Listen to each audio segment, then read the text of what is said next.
나이가 들수록 이런 생각 많이 드실 겁니다. 나는 변한 게 하나도 없는데 그 넓던 인맥들은 다 어디 가고 이상하리만치 친구들이 하나둘씩 없어지네라고 말입니다. 친구가 많고 인맥이 넓었던 사람들일수록, 그리고 나이가 들어갈수록 예전 친구들은 하나둘 떠나가고 새로운 친구들은 어쩐지 사귀기가 더 힘들어집니다. 그러면서 자연스럽게 친구가 줄어들기 시작하면서 손가락으로 꼽을 정도의 적은 수의 친구하고만 연락을 주고받게 됩니다. 이것은 모두가 겪는 공통적인 현상입니다. 그럼에도 불구하고 어떤 분들은 자신만의 문제로만 느끼게 되어 뭔가 잘못되어 가고 있다고 걱정을 많이 하기도 하고 때로는 자신감이 없어지기도 합니다. 하지만 이런 현상은 이 세상 모두가 겪는 공통적인 현상이니 전혀 걱정하거나 슬퍼하지 마세요. 당신만의 문제가 결코 아닙니다. 요즘처럼 복잡한 세상 속에서는 혼자가 훨씬 편하고 행복할 때도 있습니다. 혼자 있을 때 외롭지 않은 사람이 누군가와 같이 있을 때도 전혀 외롭지 않다라는 말이 있습니다. 그렇다면 나이 들수록 친구가 점점 사라지는 이유는 무엇 때문일까요? 첫 번째는 살아가면서 점점 달라지는 서로의 환경 때문입니다. 세상을 살아가다 보면 계속적으로 스스로의 가치관 변화가 생기고 이사를 가는 등 환경도 바뀔 수 있고 예전과는 다르게 성격도 바뀌는 등 많은 것들이 처음과는 달리 변해가게 됩니다. 예를 들어 결혼한 친구와 미혼인 친구, 자식이 있는 친구와 없는 친구, 배우자가 사망한 친구와 둘 다 살아있는 친구, 자식을 잃은 친구와 그렇지 않은 친구 등 이렇게 간단하게만 생각해봐도 세상을 살아가면서 친구라도 너무나 극명하게 다른 상황이 되어버리는 경우가 많습니다. 같은 지역에 살면서 친하게 지내다가 지방으로 이사를 가게 되어 거리적으로 멀어지면 마음에서도 멀어지기 마련입니다.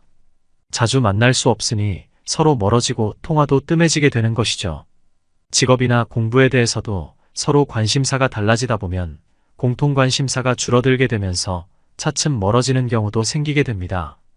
그렇게 서로에게 주어진 환경에 따라 친구들도 그에 맞게 서서히 정비가 되어가고 있는 과정인 겁니다. 요즘은 혼자서도 잘 사시는 분들이 주변에 넘쳐납니다. 주변을 한번 돌아보세요. 예전과는 많이 달라진 세상이 보이실 겁니다. 두 번째는 인생은 생각보다 그렇게 길지 않다라는 현실적인 생각 때문입니다. 요즘은 세상에 나오는 데는 순서가 있어도 가는 데는 순서가 없다라는 말이 나올 정도로 오늘 내일 어떻게 될지 모르는 세상을 살고 있습니다. 이 점을 모두가 느끼고 살기에 자신의 삶이 언제 닿을지 모른다는 생각으로 누군가를 만나는 데 있어서도 시간을 아끼게 되는 것입니다. 그래서 새로운 사람을 만나 서로 친해지기까지 드는 많은 시간을 할애하는 것이 부담스럽고 젊은 시절 때처럼 인맥을 넓히고 유지하는데 쏟아부어야 하는 시간과 비용을 들이는 것을 꺼리게 됩니다. 마음에 들지 않는 친구와의 관계 개선에 쓰는 시간과 감정 소모가 아깝기 때문에 이제는 있으면 좋고 없으면 어쩔 수 없는 것이 친구다라는 생각도 많이 하는 것입니다. 요즘 세상은 슬프지만 조금 각박하다랄까 예전과는 많이 달라졌기 때문에 나와 잘 맞지 않는 친구. 그래서 내가 계속 맞춰주었던 친구. 예를 들어 만나기만 하면 가지각색의 자랑만을 늘어놓는 친구. 똑같은 말을 계속 반복하게 하는 안 통하는 피곤한 친구. 시간 약속 안 지키는 개념 없는 친구 등. 오히려 안 만나는 편이 나의 정신세계에 이로운 친구들을 더 이상은 이해해주지 않고 인연의 끈을 놓아버리는 사람들이 많아졌습니다. 어줍잖은 친구의 말로 피곤하게 맞춰주며 살기보다는 나의 인생과 정신적 안정감이 더 중요해진 세상입니다. 좋은 사람만 만나기에도 바쁘고 빠르게 지나가는 세월입니다. 당신의 마음에 쏙 드는 친구가 한두 명밖에 되지 않아도 좋습니다. 당신의 삶을 좀먹지 않는 편안하고 좋은 사람들과만 관계를 맺고 지내세요. 이제 책 살아갈 날들을 위한 공부에서 철학자들의 인간관계에 대한 인생 조언을 들어보겠습니다. 열심히 살았는데 왜 주위에 사람이 없을까? 누구에게나 인생의 선배가 있습니다. 가깝게는 부모님일 것이고 폭을 넓혀가면서 학교에서 만난 선생님, 직장에서 마주하게 된 상사이기도 할 것입니다. 그 과정에서 우리 역시 인생의 선배가 되어갑니다. 선배가 된다는 것은 존경받을 수 있는 자리에서 존경받는 행동을 할 수 있을 때 비로소 가능한 일입니다. 하지만 존경받을 수 있는 자리에서 존경받는 행동을 하는 것 쉽지 않습니다. 존경의 대상이 되기는커녕 혐오의 대상이 되는 경우가 더 흔합니다. 이유는 간단합니다. 오로지 자기만의 경험과 지식에 의지하여 사람들을 상대하다 보니 더 이상의 발전은 없고 오직 자신만 옳다라는 생각에 빠지기 때문입니다. 그런 사람의 말에 귀를 기울일 사람은 없습니다. 주위의 사람은 하나둘 빠져나가고 남는 것은 자리와 나이밖에 없게 됩니다. 그럼에도 정신 못 차리고 소리만 칩니다. 내가 누군데? 너 몇 살인데? 아무도 찾지 않는 사람이 되어 결국 쇠락해 갑니다.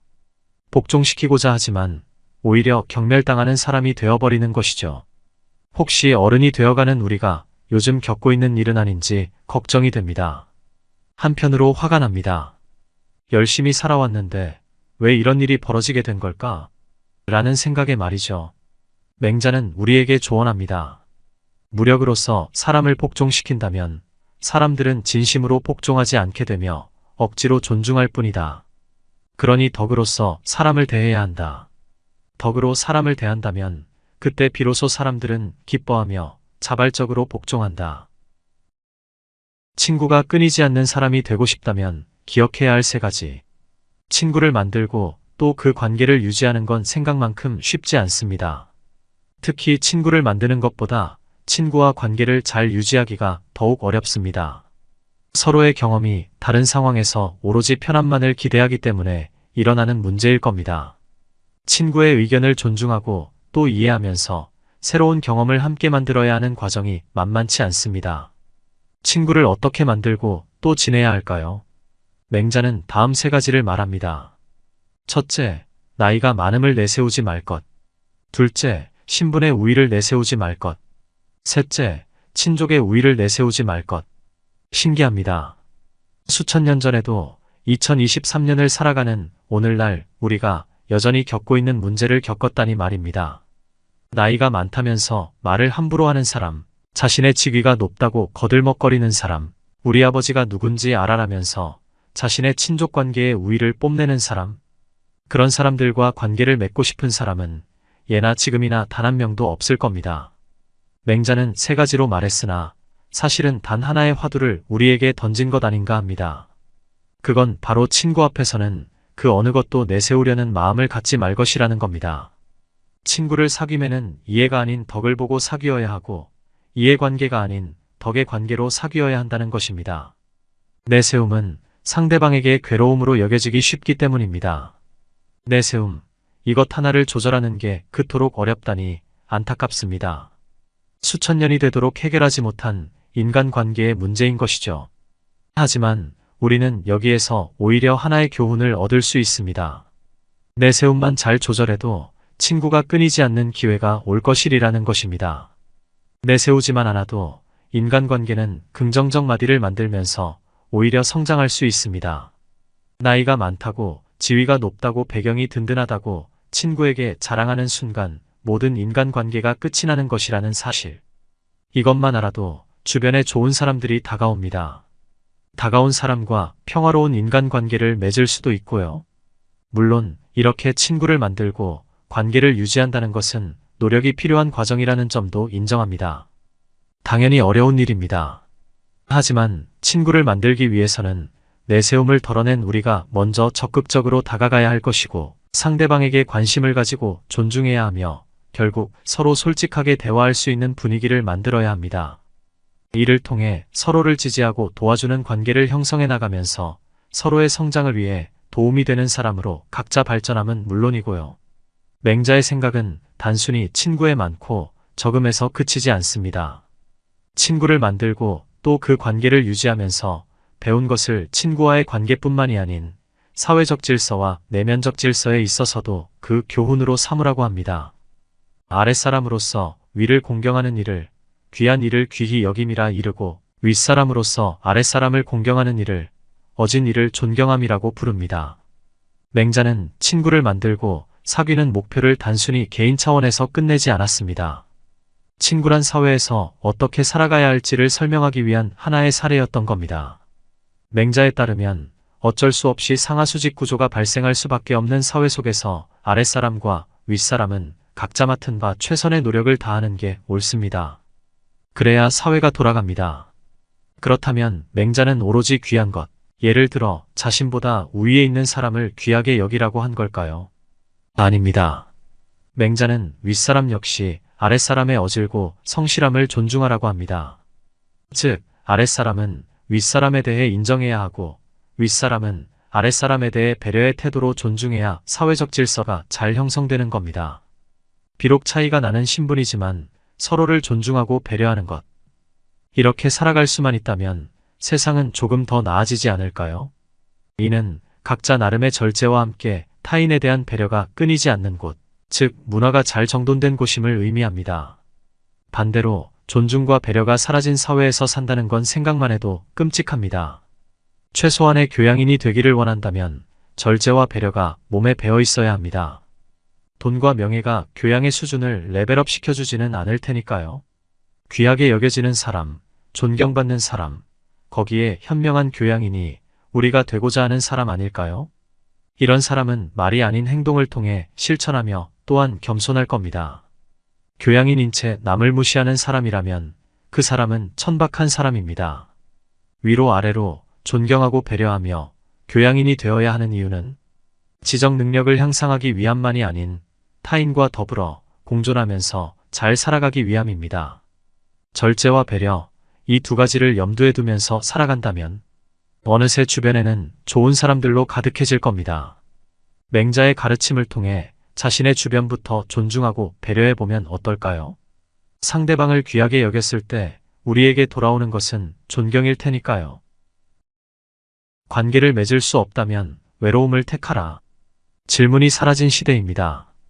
대답하려는 사람들은 많아졌으나 정작 질문하려는 사람을 찾아보기는 어렵습니다. 왜 이렇게 된 걸까요? 누군가가 필요하지 않아져서일까요? 그럴지도 모릅니다. 인터넷에는 모든 문제에 대한 대답이 잘 나와 있으니까요. 지식만으로는 이제 누군가의 질문에 대해 만족스러운 대답을 해주기 어렵습니다. 하지만 더욱 중요한 건 질문하는 사람, 그리고 대답하는 사람의 커뮤니케이션 태도가 아닐까 합니다. 질문하는 것에도 방법이 있을 텐데, 대답하는 것에도 격식이 있을 텐데, 이를 무시하고 질문하고 또 대답하게 되니 결국 남는 건 지식일 뿐 우리가 가져가야 할 바람직한 인간관계는 오히려 멀어지는 경우가 흔합니다. 어떻게 해야 할까요? 질문과 대답은 배움과 성장의 가장 중요한 소통 방법입니다. 하지만 제대로 된 질문을 하고 제대로 된 답변을 했음에도 상대방의 질문과 답변 수준이 현격히 떨어진다면 어떻게 해야 할까요? 물론 상대방의 눈높이에 맞추어 질문하고 대답하려는 노력에 게으르지 않았다는 전제하에서 말입니다. 순자의 조언을 들어보겠습니다. 첫째, 질문하는데 예의가 없는 사람에게는 답변하지 말 것. 둘째, 늘 퉁명스럽게 답변하는 자에게는 굳이 질문하지 말 것. 냉정하긴 하지만 뭔가 속이 시원하지 않나요? 질문과 대답에 대해 다소 상대방에게 가혹하게 대하라는 순자의 결론은 이러했습니다. 즉, 말이 거친 사람으로부터 답을 듣지 마세요. 늘 다투려는 기색이 있는 사람과는 아예 대화도 시도하지 마세요 라는 겁니다. 조용히 자기 일에 몰두하면서 살아가는 우리에게 힘을 주는 말입니다. 특히 다수의 무례한 사람을 대해야 하는 사람들, 예를 들어 고객센터 등에서 근무하는 분들에게는 더욱 위로되는 말일 것입니다. 순자에 의하면 질문 하나도 제대로 하지 못하는 사람, 대답을 엉망으로 하는 사람하고는 아예 어울릴 이유가 없다고 합니다. 그런 사람과는 거리를 두라라고 권합니다. 순자는 아무리 지식이 뛰어나도 아무리 명예가 높은 사람이라도 얼굴빛 하나 관리하지 못하는 사람과는 대화를 나누지 말라면서 이렇게 말했습니다. 얼굴빛이 부드러운 뒤에야 비로소 도의 극치를 논할 수 있다. 우리는 이제 누구와 말해야 할까요? 누구로부터 배워야 할까요? 배울 게 있는 사람과 대화해야 하고 배울 게 있는 사람으로부터 공부해야 합니다. 그런 사람을 어떻게 구별할 수 있느냐고요? 순자의 말에 의지하면 됩니다. 얼굴빛이 부드럽지 않은 사람, 즉 예의 없는 질문을 하는 사람에게는 답변을 거부할 수 있어야 합니다. 불쾌감을 참는 것만이 능사는 아닌 거죠. 물론 상대방의 답변이 퉁명스럽다고 무조건 그것을 거부하라는 것은 아닙니다. 상대방의 퉁명스러운 말이 혹시 내 실수 때문이라면 사과한 후 더 자세하고 친절하게 대답해주는 것이 좋고, 잘 모르겠다면 상대방에게 더 자세히 설명하거나 다시 질문해 보는 것이 좋습니다. 예의와 존중을 기반으로 하면서도 대화를 지속하는 방법을 찾는 것, 이것이 우리에게 주어진 과제입니다.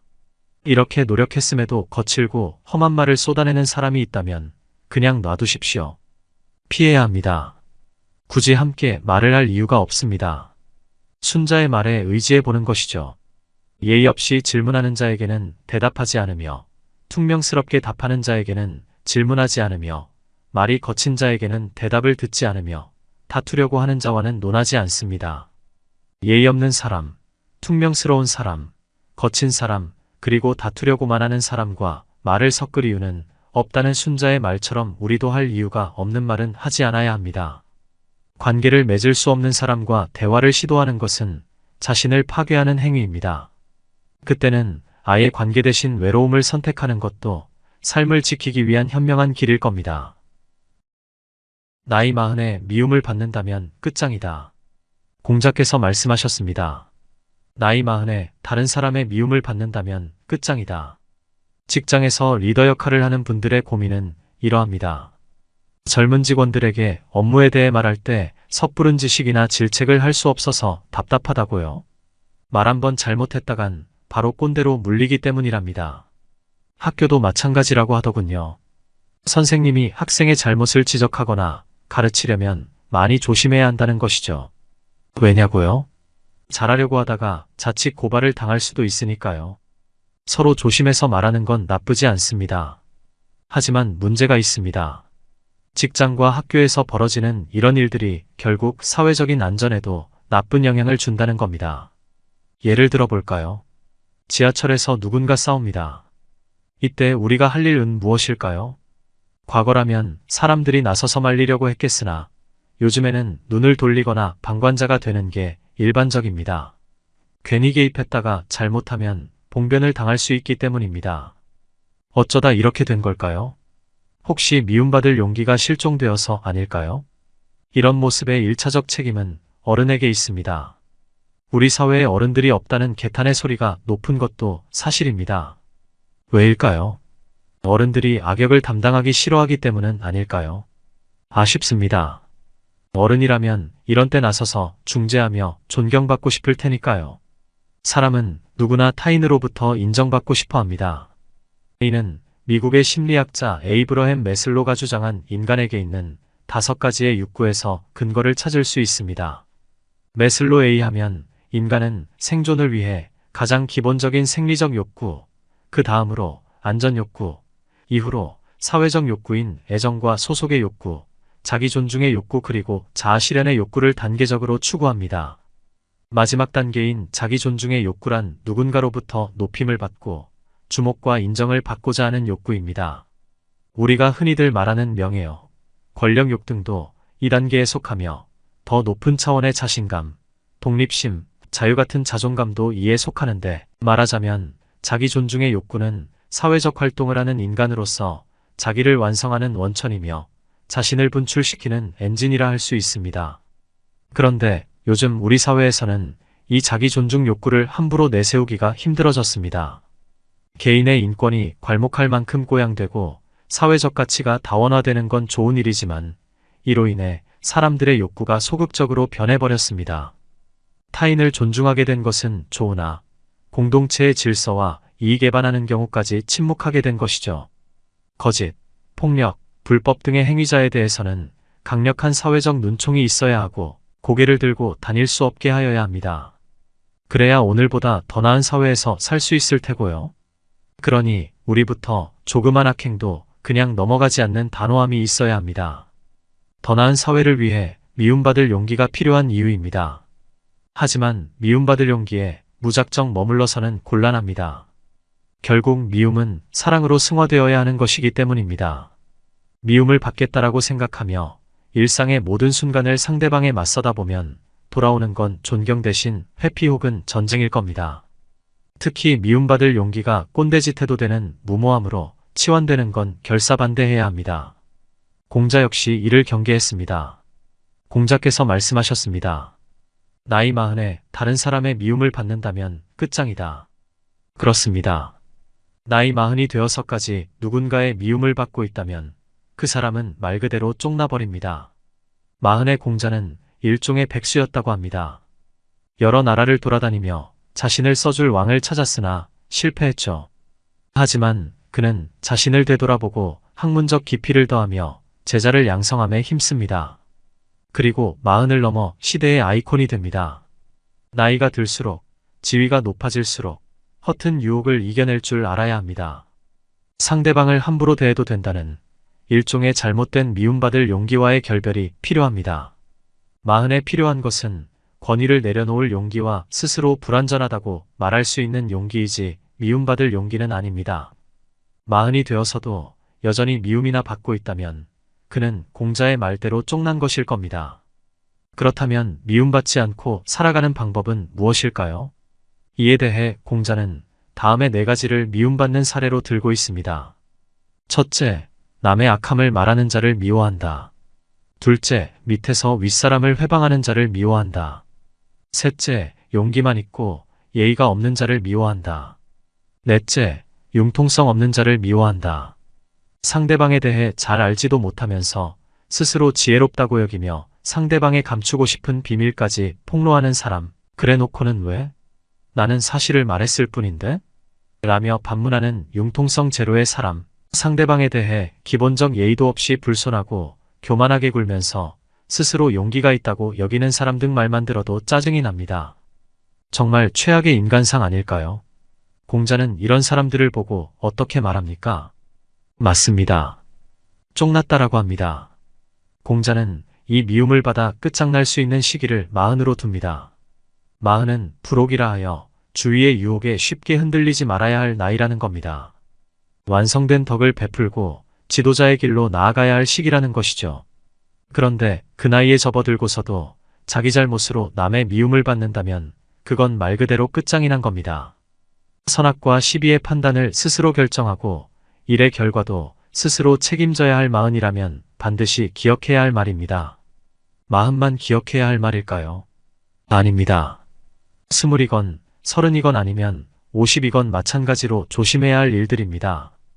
이제 공자가 말한 미움받을 짓을 혹시 범하고 있는지 확인해 봐야 합니다. 나는 혹시 남의 악함을 쉽게 말하고 있는 건 아닐까? 윗사람을 두고 회방하고자 하는 건 아닐까? 용기 없는데 예의까지 없는 사람이 내가 아닐까? 나에겐 융통성이 있는 걸까? 이제 미움받아도 괜찮아라는 무모함과 결별할 때입니다. 오늘 준비한 영상은 여기까지입니다. 영상이 도움되셨다면 구독, 좋아요 부탁드립니다. 나이가 들수록 이런 생각 많이 드실 겁니다. 나는 변한 게 하나도 없는데 그 넓던 인맥들은 다 어디 가고 이상하리만치 친구들이 하나둘씩 없어지네라고 말입니다. 친구가 많고 인맥이 넓었던 사람들일수록 그리고 나이가 들어갈수록 예전 친구들은 하나둘 떠나가고 새로운 친구들은 어쩐지 사귀기가 더 힘들어집니다. 그러면서 자연스럽게 친구가 줄어들기 시작하면서 손가락으로 꼽을 정도의 적은 수의 친구하고만 연락을 주고받게 됩니다. 이것은 모두가 겪는 공통적인 현상입니다. 그럼에도 불구하고 어떤 분들은 자신만의 문제로만 느끼게 되어 뭔가 잘못되어 가고 있다고 걱정을 많이 하기도 하고 때로는 자신감이 없어지기도 합니다. 하지만 이런 현상은 이 세상 모두가 겪는 공통적인 현상이니 전혀 걱정하거나 슬퍼하지 마세요. 당신만의 문제가 결코 아닙니다. 요즘처럼 복잡한 세상 속에서는 혼자가 훨씬 편하고 행복할 때도 있습니다. 혼자 있을 때 외롭지 않은 사람이 누군가와 같이 있을 때도 전혀 외롭지 않다라는 말이 있습니다. 그렇다면 나이 들수록 친구가 점점 사라지는 이유는 무엇 때문일까요? 첫 번째는 살아가면서 점점 달라지는 서로의 환경 때문입니다. 세상을 살아가다 보면 계속적으로 스스로의 가치관 변화가 생기고 이사를 가는 등 환경도 바뀔 수 있고 예전과는 다르게 성격도 바뀌는 등 많은 것들이 처음과는 달리 변해가게 됩니다. 예를 들어 결혼한 친구와 미혼인 친구, 자식이 있는 친구와 없는 친구, 배우자가 사망한 친구와 둘 다 살아있는 친구, 자식을 잃은 친구와 그렇지 않은 친구 등 이렇게 간단하게만 생각해봐도 세상을 살아가면서 친구라도 너무나 극명하게 다른 상황이 되어버리는 경우가 많습니다. 같은 지역에 살면서 친하게 지내다가 지방으로 이사를 가게 되어 거리적으로 멀어지면 마음에서도 멀어지기 마련입니다. 자주 만날 수 없으니 서로 멀어지고 통화도 뜸해지게 되는 것이죠. 직업이나 공부에 대해서도 서로 관심사가 달라지다 보면 공통 관심사가 줄어들게 되면서 차츰 멀어지는 경우도 생기게 됩니다. 그렇게 서로에게 주어진 환경에 따라 친구들도 그에 맞게 서서히 정비가 되어가고 있는 과정인 겁니다. 요즘은 혼자서도 잘 사시는 분들이 주변에 넘쳐납니다. 주변을 한번 돌아보세요. 예전과는 많이 달라진 세상이 보이실 겁니다. 두 번째는 인생은 생각보다 그렇게 길지 않다라는 현실적인 생각 때문입니다. 요즘은 세상에 나오는 데는 순서가 있어도 가는 데는 순서가 없다라는 말이 나올 정도로 오늘 내일 어떻게 될지 모르는 세상을 살고 있습니다. 이 점을 모두가 느끼고 살기에 자신의 삶이 언제 닿을지 모른다는 생각으로 누군가를 만나는 데 있어서도 시간을 아끼게 되는 것입니다. 그래서 새로운 사람을 만나 서로 친해지기까지 드는 많은 시간을 할애하는 것이 부담스럽고 젊은 시절 때처럼 인맥을 넓히고 유지하는데 쏟아부어야 하는 시간과 비용을 들이는 것을 꺼리게 됩니다. 마음에 들지 않는 친구와의 관계 개선에 쓰는 시간과 감정 소모가 아깝기 때문에 이제는 있으면 좋고 없으면 어쩔 수 없는 것이 친구다라는 생각도 많이 하는 것입니다. 요즘 세상은 슬프지만 조금 각박하다랄까 예전과는 많이 달라졌기 때문에 나와 잘 맞지 않는 친구. 그래서 내가 계속 맞춰주었던 친구. 예를 들어 만나기만 하면 가지각색의 자랑만을 늘어놓는 친구. 똑같은 말을 계속 반복하게 하는 안 통하는 피곤한 친구. 시간 약속 안 지키는 개념 없는 친구 등. 오히려 안 만나는 편이 나의 정신세계에 이로운 친구들을 더 이상은 이해해주지 않고 인연의 끈을 놓아버리는 사람들이 많아졌습니다. 어줍잖은 친구의 말로 피곤하게 맞춰주며 살기보다는 나의 인생과 정신적 안정감이 더 중요해진 세상입니다. 좋은 사람만 만나기에도 바쁘고 빠르게 지나가는 세월입니다. 당신의 마음에 쏙 드는 친구가 한두 명밖에 되지 않아도 좋습니다. 당신의 삶을 좀먹지 않는 편안하고 좋은 사람들과만 관계를 맺고 지내세요. 이제 책 살아갈 날들을 위한 공부에서 철학자들의 인간관계에 대한 인생 조언을 들어보겠습니다. 열심히 살았는데 왜 주위에 사람이 없을까? 누구에게나 인생의 선배가 있습니다. 가깝게는 부모님일 것이고 폭을 넓혀가면서 학교에서 만난 선생님, 직장에서 마주하게 된 상사이기도 할 것입니다. 그 과정에서 우리 역시 인생의 선배가 되어갑니다. 선배가 된다는 것은 존경받을 수 있는 자리에서 존경받는 행동을 할 수 있을 때 비로소 가능한 일입니다. 하지만 존경받을 수 있는 자리에서 존경받는 행동을 하는 것 쉽지 않습니다. 존경의 대상이 되기는커녕 혐오의 대상이 되는 경우가 더 흔합니다. 이유는 간단합니다. 오로지 자기만의 경험과 지식에 의지하여 사람들을 상대하다 보니 더 이상의 발전은 없고 오직 자신만 옳다라는 생각에 빠지기 때문입니다. 그런 사람의 말에 귀를 기울일 사람은 없습니다. 주위의 사람은 하나둘 빠져나가고 남는 것은 자리와 나이밖에 없게 됩니다. 그럼에도 정신 못 차리고 소리만 칩니다. 내가 누군데? 너 몇 살인데? 아무도 찾지 않는 사람이 되어 결국 쇠락해갑니다. 복종시키고자 하지만 오히려 경멸당하는 사람이 되어버리는 것이죠. 혹시 어른이 되어가는 우리가 요즘 겪고 있는 일은 아닌지 걱정이 됩니다. 한편으로 화가 납니다. 열심히 살아왔는데 왜 이런 일이 벌어지게 된 걸까? 라는 생각에 말이죠. 맹자는 우리에게 조언합니다. 무력으로서 사람을 복종시킨다면 사람들은 진심으로 복종하지 않게 되며 억지로 존중할 뿐이다. 그러니 덕으로서 사람을 대해야 한다. 덕으로 사람을 대한다면 그때 비로소 사람들은 기뻐하며 자발적으로 복종한다. 친구가 끊이지 않는 사람이 되고 싶다면 기억해야 할 세 가지. 친구를 만들고 또 그 관계를 유지하는 건 생각만큼 쉽지 않습니다. 특히 친구를 만드는 것보다 친구와 관계를 잘 유지하기가 더욱 어렵습니다. 서로의 경험이 다른 상황에서 오로지 편함만을 기대하기 때문에 일어나는 문제일 겁니다. 친구의 의견을 존중하고 또 이해하면서 새로운 경험을 함께 만들어야 하는 과정이 만만치 않습니다. 친구를 어떻게 만들고 또 지내야 할까요? 맹자는 다음 세 가지를 말합니다. 첫째, 나이가 많음을 내세우지 말 것. 둘째, 신분의 우위를 내세우지 말 것. 셋째, 친족의 우위를 내세우지 말 것. 신기합니다. 수천 년 전에도 2023년을 살아가는 오늘날 우리가 여전히 겪고 있는 문제를 겪었다니 말입니다.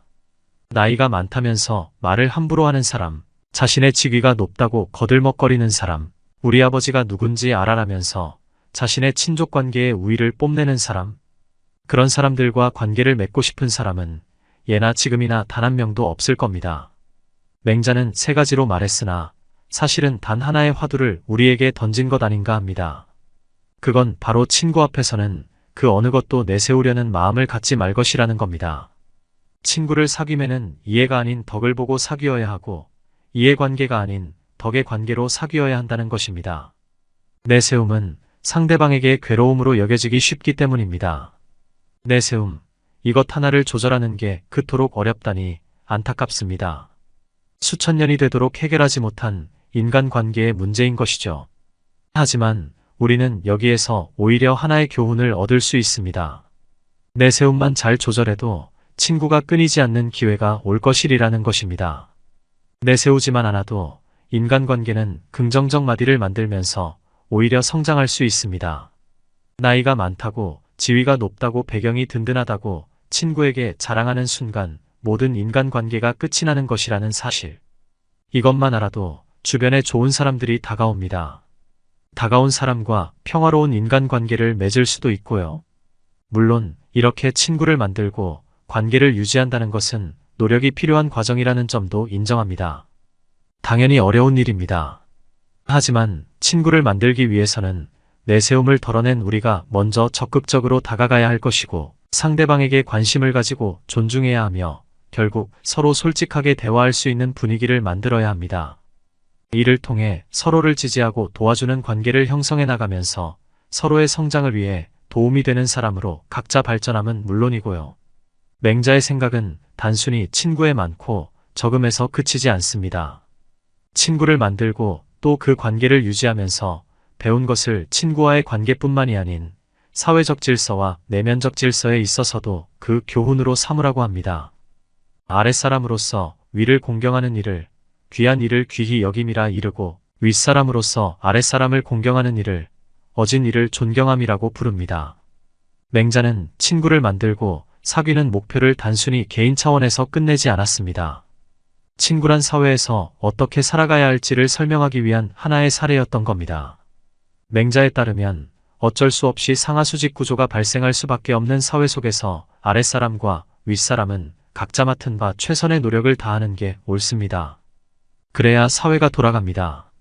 그렇다면 맹자는 오로지 귀한 것, 예를 들어 자신보다 우위에 있는 사람을 귀하게 여기라고 한 걸까요? 아닙니다.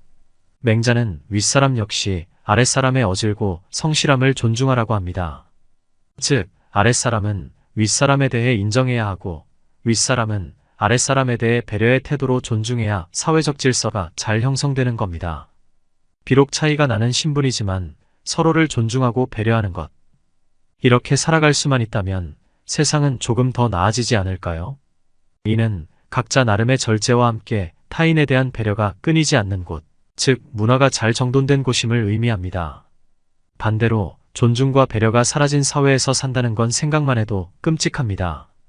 최소한의 교양인이 되기를 원한다면 절제와 배려가 몸에 배어 있어야 합니다. 돈과 명예가 교양의 수준을 레벨업 시켜주지는 않을 테니까요. 귀하게 여겨지는 사람, 존경받는 사람, 거기에 현명한 교양인이 우리가 되고자 하는 사람 아닐까요? 이런 사람은 말이 아닌 행동을 통해 실천하며 또한 겸손할 겁니다. 교양인인 채 남을 무시하는 사람이라면 그 사람은 천박한 사람입니다. 위로 아래로 존경하고 배려하며 교양인이 되어야 하는 이유는 지적 능력을 향상하기 위함만이 아닌 타인과 더불어 공존하면서 잘 살아가기 위함입니다. 절제와 배려, 이 두 가지를 염두에 두면서 살아간다면 어느새 주변에는 좋은 사람들로 가득해질 겁니다. 맹자의 가르침을 통해 자신의 주변부터 존중하고 배려해보면 어떨까요? 상대방을 귀하게 여겼을 때 우리에게 돌아오는 것은 존경일 테니까요. 관계를 맺을 수 없다면 외로움을 택하라. 질문이 사라진 시대입니다. 대답하려는 사람들은 많아졌으나 정작 질문하려는 사람을 찾아보기는 어렵습니다. 왜 이렇게 된 걸까요? 누군가가 필요하지 않아져서일까요? 그럴지도 모릅니다. 인터넷에는 모든 문제에 대한 대답이 잘 나와 있으니까요.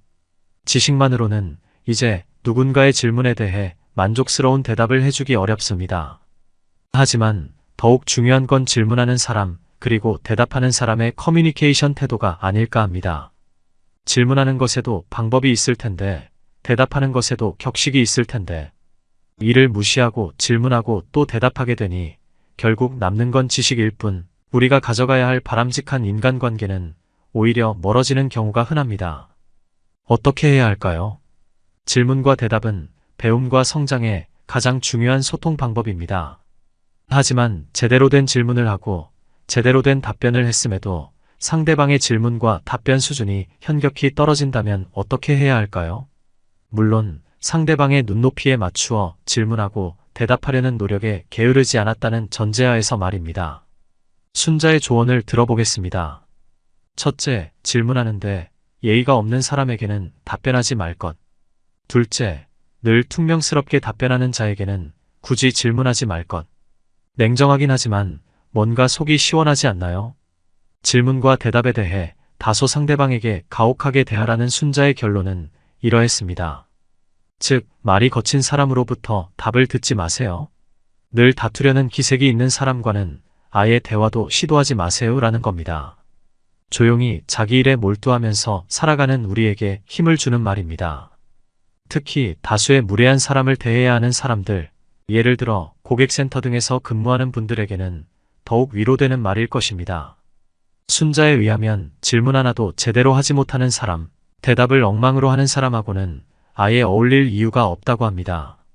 그런 사람과는 거리를 두라라고 권합니다. 순자는 아무리 지식이 뛰어나도, 아무리 명예가 높은 사람이라도 얼굴빛 하나 관리하지 못하는 사람과는 대화를 나누지 말라면서 이렇게 말했습니다. 얼굴빛이 부드러운 뒤에야 비로소 도의 극치를 논할 수 있다. 우리는 이제 누구와 말해야 할까요? 누구로부터 배워야 할까요? 배울 게 있는 사람과 대화해야 하고 배울 게 있는 사람으로부터 공부해야 합니다. 그런 사람을 어떻게 구별할 수 있느냐고요? 순자의 말에 의지하면 됩니다. 얼굴빛이 부드럽지 않은 사람, 즉 예의 없는 질문을 하는 사람에게는 답변을 거부할 수 있어야 합니다. 불쾌감을 참는 것만이 능사는 아닌 거죠. 물론 상대방의 답변이 퉁명스럽다고 무조건 그것을 거부하라는 것은 아닙니다. 상대방의 퉁명스러운 말이 혹시 내 실수 때문이라면 사과한 후 더 자세하고 친절하게 대답해 주는 것이 좋고, 잘 모르겠다면 상대방에게 더 자세히 설명하거나 다시 질문해 보는 것이 좋습니다. 예의와 존중을 기반으로 하면서도 대화를 지속하는 방법을 찾는 것, 이것이 우리에게 주어진 과제입니다. 이렇게 노력했음에도 거칠고 험한 말을 쏟아내는 사람이 있다면 그냥 놔두십시오. 피해야 합니다. 굳이 함께 말을 할 이유가 없습니다. 순자의 말에 의지해 보는 것이죠. 예의 없이 질문하는 자에게는 대답하지 않으며, 퉁명스럽게 답하는 자에게는 질문하지 않으며, 말이 거친 자에게는 대답을 듣지 않으며, 다투려고 하는 자와는 논하지 않습니다. 예의 없는 사람, 퉁명스러운 사람, 거친 사람, 그리고 다투려고만 하는 사람과 말을 섞을 이유는 없다는 순자의 말처럼 우리도 할 이유가 없는 말은 하지 않아야 합니다. 관계를 맺을 수 없는 사람과 대화를 시도하는 것은 자신을 파괴하는 행위입니다. 그때는 아예 관계 대신 외로움을 선택하는 것도 삶을 지키기 위한 현명한 길일 겁니다. 나이 40에 미움을 받는다면 끝장이다. 공자께서 말씀하셨습니다. 나이 40에 다른 사람의 미움을 받는다면 끝장이다. 직장에서 리더 역할을 하는 분들의 고민은 이러합니다. 젊은 직원들에게 업무에 대해 말할 때 섣부른 지식이나 질책을 할 수 없어서 답답하다고요. 말 한번 잘못했다간 바로 꼰대로 물리기 때문이랍니다. 학교도 마찬가지라고 하더군요.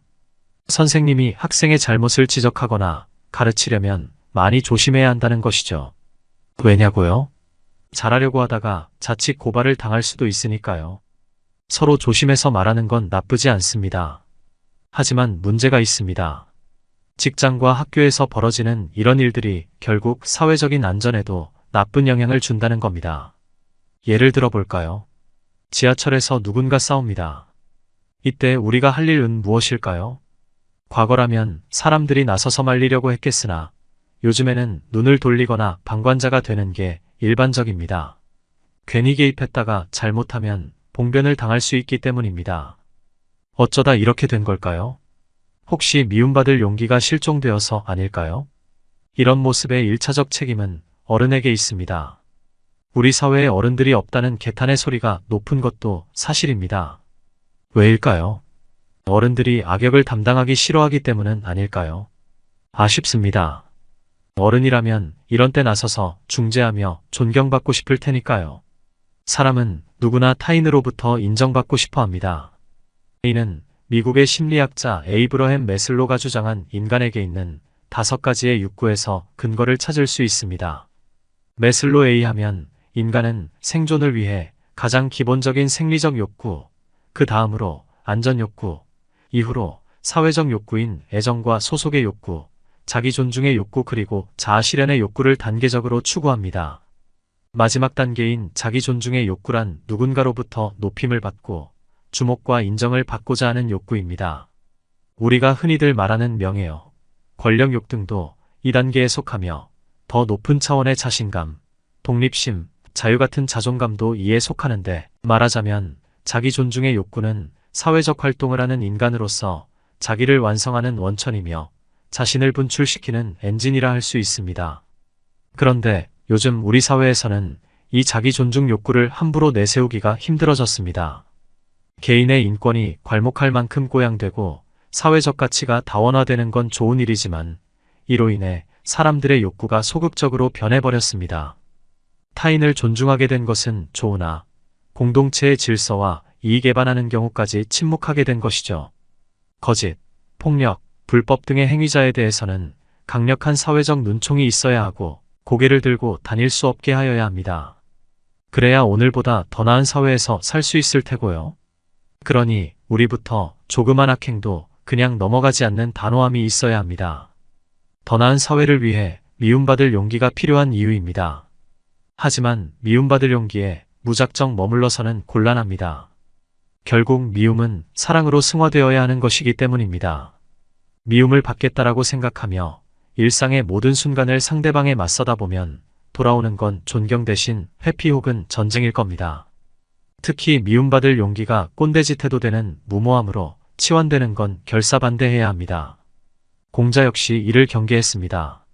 공자께서 말씀하셨습니다. 나이 40에 다른 사람의 미움을 받는다면 끝장이다. 그렇습니다. 나이 40이 되어서까지 누군가의 미움을 받고 있다면 그 사람은 말 그대로 쪽나버립니다. 40의 공자는 일종의 백수였다고 합니다. 여러 나라를 돌아다니며 자신을 써줄 왕을 찾았으나 실패했죠. 하지만 그는 자신을 되돌아보고 학문적 깊이를 더하며 제자를 양성함에 힘씁니다. 그리고 40을 넘어 시대의 아이콘이 됩니다.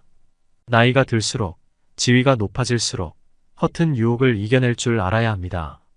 상대방을 함부로 대해도 된다는 일종의 잘못된 미움받을 용기와의 결별이 필요합니다. 40에 필요한 것은 권위를 내려놓을 용기와 스스로 불완전하다고 말할 수 있는 용기이지 미움받을 용기는 아닙니다. 40이 되어서도 여전히 미움이나 받고 있다면 그는 공자의 말대로 쪽난 것일 겁니다. 그렇다면 미움받지 않고 살아가는 방법은 무엇일까요? 이에 대해 공자는 다음의 4가지를 미움받는 사례로 들고 있습니다. 첫째, 남의 악함을 말하는 자를 미워한다. 둘째, 밑에서 윗사람을 회방하는 자를 미워한다. 셋째, 용기만 있고 예의가 없는 자를 미워한다. 넷째, 융통성 없는 자를 미워한다. 상대방에 대해 잘 알지도 못하면서 스스로 지혜롭다고 여기며 상대방에 감추고 싶은 비밀까지 폭로하는 사람. 그래 놓고는 왜? 나는 사실을 말했을 뿐인데? 라며 반문하는 융통성 제로의 사람. 상대방에 대해 기본적 예의도 없이 불손하고 교만하게 굴면서 스스로 용기가 있다고 여기는 사람 등 말만 들어도 짜증이 납니다. 정말 최악의 인간상 아닐까요? 공자는 이런 사람들을 보고 어떻게 말합니까? 맞습니다. 쫑났다라고 합니다. 공자는 이 미움을 받아 끝장날 수 있는 시기를 마흔으로 둡니다. 마흔은 불옥이라 하여 주위의 유혹에 쉽게 흔들리지 말아야 할 나이라는 겁니다. 완성된 덕을 베풀고 지도자의 길로 나아가야 할 시기라는 것이죠. 그런데 그 나이에 접어들고서도 자기 잘못으로 남의 미움을 받는다면 그건 말 그대로 끝장이 난 겁니다. 선악과 시비의 판단을 스스로 결정하고 일의 결과도 스스로 책임져야 할 마흔이라면 반드시 기억해야 할 말입니다. 마흔만 기억해야 할 말일까요? 아닙니다. 20이건 30이건 아니면 50이건 마찬가지로 조심해야 할 일들입니다. 이제 공자가 말한 미움받을 짓을 혹시 범하고 있는지 확인해 봐야 합니다. 나는 혹시 남의 악함을 쉽게 말하고 있는 건 아닐까? 윗사람을 두고 회방하고자 하는 건 아닐까? 용기 없는데 예의까지 없는 사람이 내가 아닐까? 나에겐 융통성이 있는 걸까? 이제 미움받아도 괜찮아라는 무모함과 결별할 때입니다. 오늘 준비한 영상은 여기까지입니다. 영상이 도움되셨다면 구독, 좋아요 부탁드립니다. 지난 2010년 캐나다 토론토의 3살짜리 소녀 알레이샤 헌터가 유방절 제수를 통해 유방암에서 완치됐다고 영국 데일리 메일이 보도한 적이 있다. 외신들에 따르면 칠레의 마우라 무뇨스는 유방암 확진을 받았다. 마우라의 어머니 패트리샤 무뇨스는 딸이 림프절 전이를 겪었고 지난해 12월 유방절 제수를 받았다고 말했다. 너무나 놀라운 기사 아닌가요? 이렇게 어린 나이에도 유방암이 걸릴 수 있다는 사실 알고 계셨나요? 유방암은 한국 여성에게 가장 많이 발생하는 암입니다. 한국 여성의 유방암 증가율은 세계 1위라고 합니다. 1999년부터 한 해도 쉬지 않고 증가하고 있으며 2007년 이후에는 연평균 약 4%씩 늘고 있습니다. 유방암이 이렇게 여성암의 대세로 자리 잡고 증가하는 추세는 향후에도 지속될 것으로 예측됩니다. 이런 기사를 접하고 유방암에 관심을 갖게 되어 오늘 영상을 준비했습니다. 오늘 소개할 책은 여자가 우유를 끊어야 하는 이유라는 책으로 저자 제인 플랜트, 출판사 윤출판입니다. 유방암의 원인에 대해 조금 다르게 생각해 볼 수 있는 내용으로 한번 읽어보시면 좋을 것 같습니다. 그럼 바로 시작하겠습니다. 한국의 유방암 발생률 통계를 보면 안타깝게도 산업화된 동물성 단백질, 특히 유제품의 섭취가 증가하는 데 대한 대가를 치르고 있는 것 같다. 국제암연구소에 따르면 연령 표준화 기준으로 한국의 유방암 발생률은 2000년에 10만 명당 24명이던 것이 2012년에는 50명 이상으로 높아졌는데 12년 만에 2배 이상 증가한 것이다. 신뢰할 만한 암 통계가 만들어진 1950년대 이래 유방암과 전립선암의 비율이 항상 매우 낮았던 중국이나 동양의 다른 나라들도 사정이 거의 비슷하다.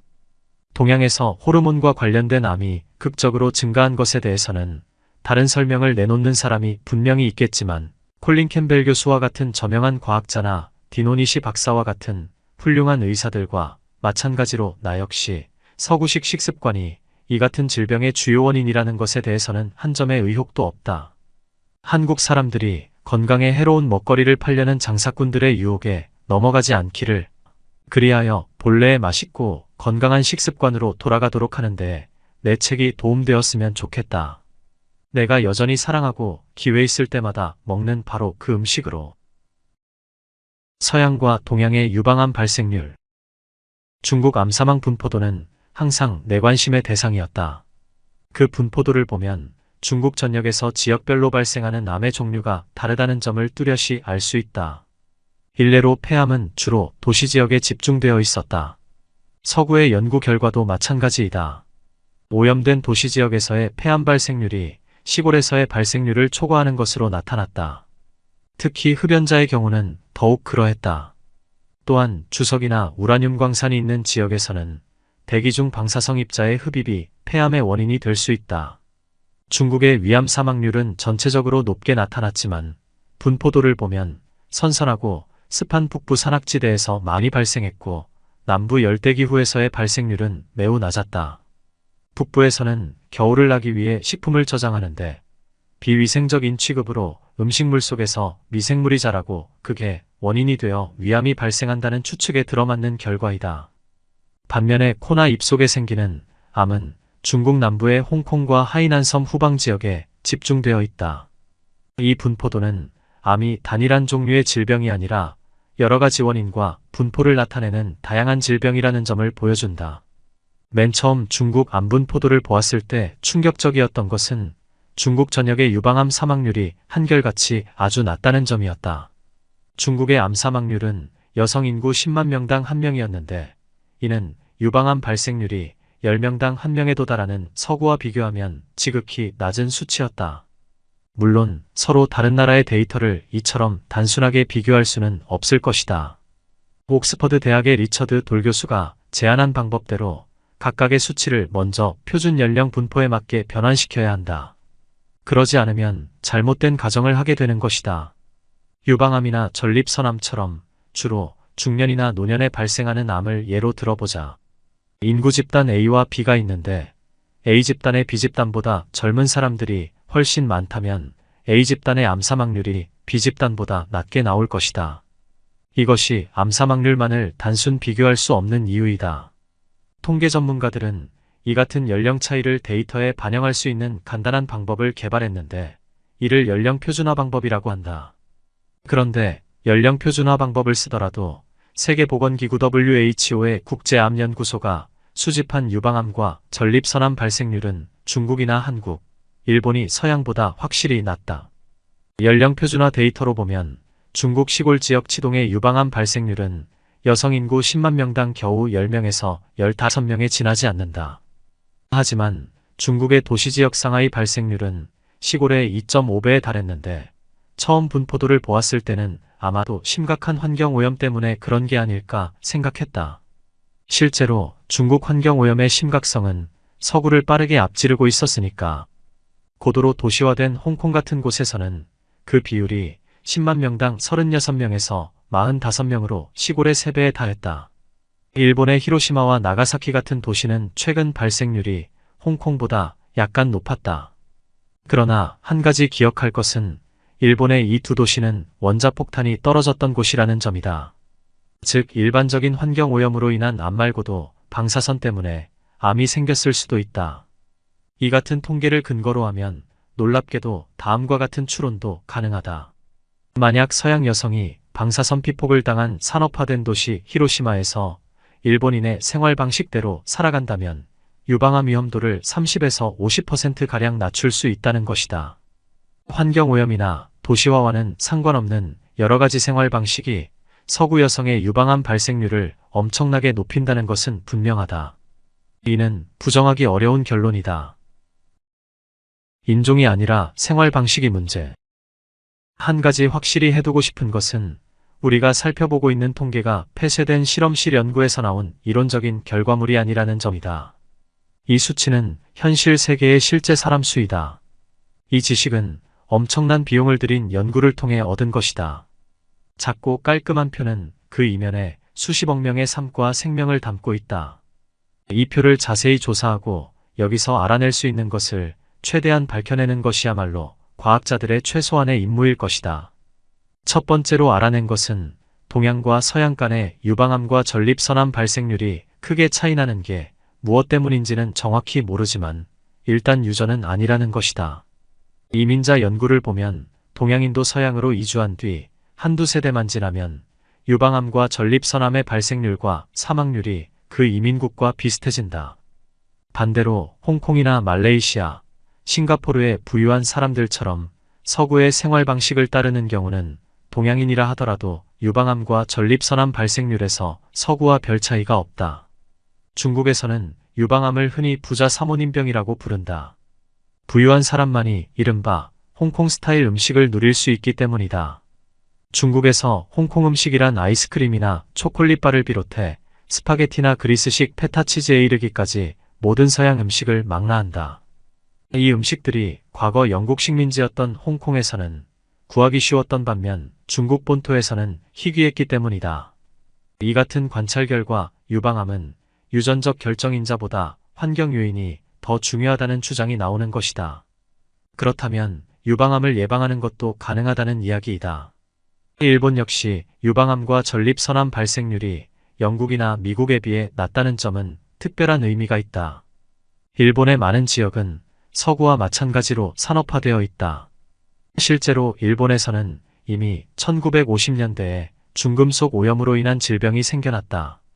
일례로 심각한 신경질환을 일으키는 미나마타병은 메틸수은이 들어있는 산업폐수에 오염된 생선이나 조개를 먹어서 생기는 병이고, 심각한 뼈 손상을 일으키는 이타이이타이병은 카드뮴에 오염된 음식을 먹었을 때 발병한다. 또한 일본은 1945년 세계에서 처음으로 핵폭탄이 떨어진 나라이다. 그때부터 과학자들은 암의 종류와 핵폭탄의 관련성을 찾아내기 위해 나가사키와 히로시마의 암 발생률을 자세히 연구해왔다. 그 결과 유방암 발생률은 다른 도시에 비해 의미 있게 높은 수치는 아니었다. 일본은 평균적인 서구 산업 국가와 여러모로 닮은 점이 많은 나라이다. 그러나 유사한 산업 환경에도 불구하고 영국과 일본이 유방암 발생률에서 차이를 보이는 것은 다른 요인이 유방암 발병에 영향을 미친다는 것을 암시한다. 태국이나 중국을 비롯한 동양의 다른 나라에서 얻은 데이터도 이와 놀랄 만큼 유사하다. 그러니 생활 방식 요인, 즉 아마도 동서양 간의 오랜 문화적 차이와 관련이 있을 거라고 보는 게 타당할 것이다. 언젠가 중국 출장에서 돌아온 남편에게 이런 질문을 던졌다. 피터, 중국 사람의 생활 방식이 뭐가 그렇게 다르던가요? 중국인이 유방암에 걸리지 않는 이유가 뭐예요? 그 뒤 몇 주 동안 남편과 나는 중국 연구를 검토했다. 이 연구를 이끈 사람은 미국 코넬 대학의 콜린 캠벨, 중국 예방의학회의 첸준 씨, 중국 의학회의 리준야오, 영국 옥스퍼드 대학의 리처드 페토 교수 등이다. 나중에는 전 세계적으로 20명에 달하는 공동 연구자들이 이 프로젝트에 참여해 혈액과 소변 샘플을 분석했다. 중국은 건강 연구를 위한 거대한 실험실이라고 할 만하다. 인구도 엄청나게 많고 환경도 아주 다른데다 다양한 질병과 상이한 식습관, 그리고 서로 다른 사회경제적 조건으로 인해 사망률도 지역마다 다르다. 중국 연구는 중국인이 미국인보다 높은 칼로리를 섭취하는데도 비만은 더 적은 이유를 규명했다. 중국인의 신체 활동량이 더 많은 점도 영향을 미쳤고, 한편으로는 중국인이 먹는 음식에서도 이유를 찾을 수 있었다. 조사 당시 중국인의 평균 식사 칼로리 중 지방에서 얻는 것은 14%에 지나지 않았다. 서구에서는 그 비율이 거의 36%에 육박했다. 요컨대 중국인은 저지방 식사를 하고 있었는데 그건 나도 마찬가지였다. 유방암에 걸리기 몇 년 전부터 지방은 아주 적고 섬유소가 많은 식이요법을 실천하고 있었다. 어쨌거나 지방 섭취량과 유방암을 단순하게 연결지을 수 있는 증거는 모호하다고 할 수밖에 없다. 대규모 여성 집단을 대상으로 한 10수년에 걸친 추적 조사들을 보면 대개 성인의 경우 총 지방 섭취량이 많다고 해서 유방암의 위험이 커지지는 않았다. 일본이나 중국을 비롯한 동양의 여러 나라에서는 콩 소비가 많았는데 과학자 중에는 콩이 유방암을 예방한다고 주장하는 사람도 있었다. 동양에서는 이미 4000년 전부터 콩이 주요한 단백질원이 있다. 콩으로 두유나 간장, 두부를 비롯한 여러 가지 식품을 만들기도 하고 콩나물을 키워서 먹기도 한다. 콩 속에 암을 예방하는 물질이 들어있다는 유력한 증거도 있다. 특히 식물성 에스트로겐이라는 물질이 다량 들어있는데 이것이 항암작용을 한다고 알려졌다. 이와 같은 물질이 유방세포나 유방암세포의 수용체에서 에스트로겐이 작용하는 것을 차단한다고 하는데 이는 바로 항에스트로겐 약물인 타목시펜이 하는 작용과 유사하다. 대부분의 콩과 식물은 강력한 항산화제를 함유하고 있는데 이것도 암 예방에 효과가 있는 것 같다. 콩에 들어있는 이소플라본 중에 하나는 암이 자라는 데 필요한 새로운 혈액 공급 시스템의 성장을 막거나 암 발생과 관련 있는 몇 가지 주요 효소를 억제하는 등 여러 가지 방식으로 암을 예방하는 것 같다. 쥐에게 콩이 추가된 먹이를 주면 유방 종양 발생이 감소하는 것으로 나타났다. 병아리콩이나 렌틸콩, 붉은 토끼풀도 이소플라본을 충분히 함유하고 있다. 또한 멕시코 등 중남미국가의 주식인 콩 종류에도 이소플라본이 들어있다. 이들 지역의 유방암 발생률 역시 산업화된 서구보다는 낮지만 그래도 중국만큼 유난히 낮은 건 아니다. 유전자 변형이 안 된 유기농 콩은 뛰어난 단백질 공급원으로 내 식단에도 포함되어 있다. 콩은 특히 폐경기 여성에게 이로운 점이 많다. 그때 나는 두부를 포함해 여러 가지 방식으로 콩을 많이 먹고 있었기 때문에 식습관 역시 내가 파고들어야 할 요인이라고는 생각하지 않았다. 유방암이 증가하고 있다. 유방암의 지속적인 증가세는 유전이 원인이라고 할 수 없다. 유전자는 이렇게 짧은 시간 안에 변하지 않는다. 그뿐만 아니라 앞서 살펴본 데이터는 연령 표준화 통계이므로 노령 인구가 늘어났다는 것도 이유가 될 수 없을 것이다. 검사 방법의 발달 때문이라는 주장도 있으나 영국의 예를 보아도 오늘날과 같은 검사 방법이 도입되고 20년이 지나도록 증가 추세는 여전하다. 이러한 증가는 아무래도 전반적인 부와 생활 수준의 향상 때문이라는 생각이 드는데 한국이나 일본 같은 나라는 특히 지난 몇십 년 동안 서양 못지않은 변화가 있었다. 서양에서 유방암이 증가한 데에는 다른 암과 마찬가지로 환경이나 생활 방식이 중요한 역할을 했다는 것이 이미 입증되었고 똑같은 요인이 동양의 여러 나라에서도 점점 중요해지고 있다. 한국이나 일본 사람은 이제 서양 사람과 같은 집에서 살고 가족 구성도 비슷하며 같은 옷에 같은 화장품을 쓰며 같은 자동차를 몰고 같은 텔레비전을 본다. 유일하게 달랐던 것은 먹는 음식으로 한국과 일본에서는 고기나 유제품보다는 쌀과 콩, 채소가 식단의 중심이었다. 그런데 동양에서 유방암 발생률이 가장 많이 증가한 나라는 한국이다. 2002년 한국을 방문했을 때는 미국식 스테이크 대신 채소가 풍부한 한국 음식을 달라고 특별히 부탁해야 했을 정도였다. 어디나 온통 서양 음식판이었고 과거 자그마하고 우아한 맵시의 젊은 여성들은 어느새 서양인 같은 체형으로 바뀌어 있었다. 중국에서도 같은 일이 일어나고 있다. 한국에서의 유방암 발생률 증가는 식단이 점점 서구화하고 있다는 사실을 입증하는 것이다. 한국 내에서도 급격한 증가세를 보이는 지역은 시골이 아니라 가장 서구화된 부유한 도시이다. 유럽에서도 가장 높은 유방암 발생률을 보이는 곳은 네덜란드, 덴마크, 벨기에, 프랑스, 스웨덴, 영국 등 부유한 나라들이고 남부나 동부 유럽은 상대적으로 발생률이 낮다. 한 나라 안에서도 사회경제적 수준이 높을수록 유방암 발생률이 높게 나타났다. 영국의 경우 사회경제적 수준이 가장 높은 집단의 발생률이 10만 명당 115명일 때 가장 궁핍한 집단의 발생률은 97.3명이었다. 지역적으로 보면 고위험의 남쪽 지역과 저위험의 북쪽 지역으로 선명히 나누어져 있었는데 이제는 폐경 이후의 나이든 여성에게서만 이런 경향이 보인다. 남부와 유사한 생활 방식을 영위하는 북부의 젊은 여성들은 유방암 발생률도 비슷하게 높다. 중국인은 우유를 먹지 않아. 중국 연구에 매달린 지 2, 3주쯤 지난 어느 날 전환점을 맞이했다. 남편하고는 몇 년 동안이나 딱 붙어서 작업을 했기 때문에 누구 입에서 먼저 나왔는지는 모르겠지만 중국 사람들은 유제품을 안 먹어 하는 말이 튀어나왔다. 그러자 중국인 중에 유당 소화장애를 갖고 있는 사람이 얼마나 많은지 또 줄곧 내게 우유는 아기들이나 먹는 거야 라고 이야기하던 중국인 동료가 얼마나 많았던가 하는 데에 생각이 미쳤다. 문화적으로 중국인은 우유나 유제품에 집착하는 서양 사람을 아주 이상하게 생각한다. 맨 처음 유방암 발병 사실을 알게 된 뒤 대체의학을 찾아보다가 여러 가지 자연요법에 대해서 알게 되었다. 자연요법에서는 신체 어느 부위에 이상이 생겼는가를 보면 질병의 원인이 무엇인지 실마리를 찾을 수 있다고 주장한다. 특히 원인이 알려진 암의 경우는 확실히 그런 것 같다. 예를 들어 폐암은 담배 연기나 자연에서 발생하는 방사성 기체 라돈, 방사성 물질, 성면 분진 등을 흡입한 것에 대한 반응이다. 피부암은 강한 햇볕에 지나치게 자주 노출된 데 대한 반응이며 자궁경부암은 성행위로 전염될 수 있는 인유두종 바이러스 감염과 관계가 있다. 어떤 동물의 젖샘에서 나오는 독한 생화학 물질을 소비하는 것은 우리 자신의 젖샘에 잘못된 신호를 보낼 수도 있다. 과거에 나는 우유를 아주 많이 마셨다.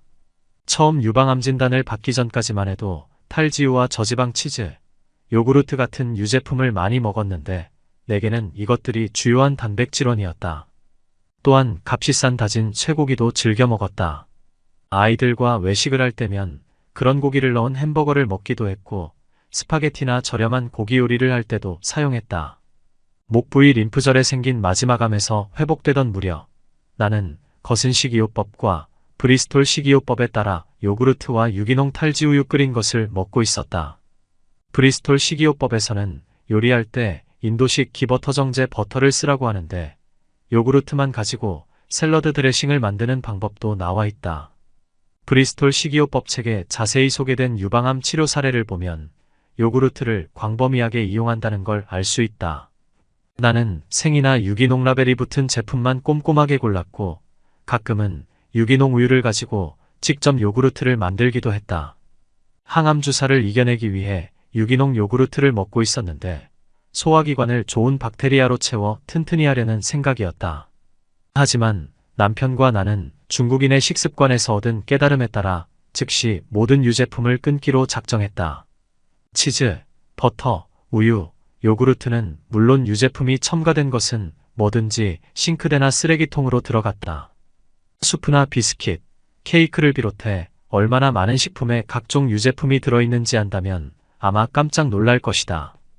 심지어 콩이나 해바라기 씨, 올리브유 스프레드라고 팔고 있는 식물성 마가린 중에도 유제품이 포함된 게 많다.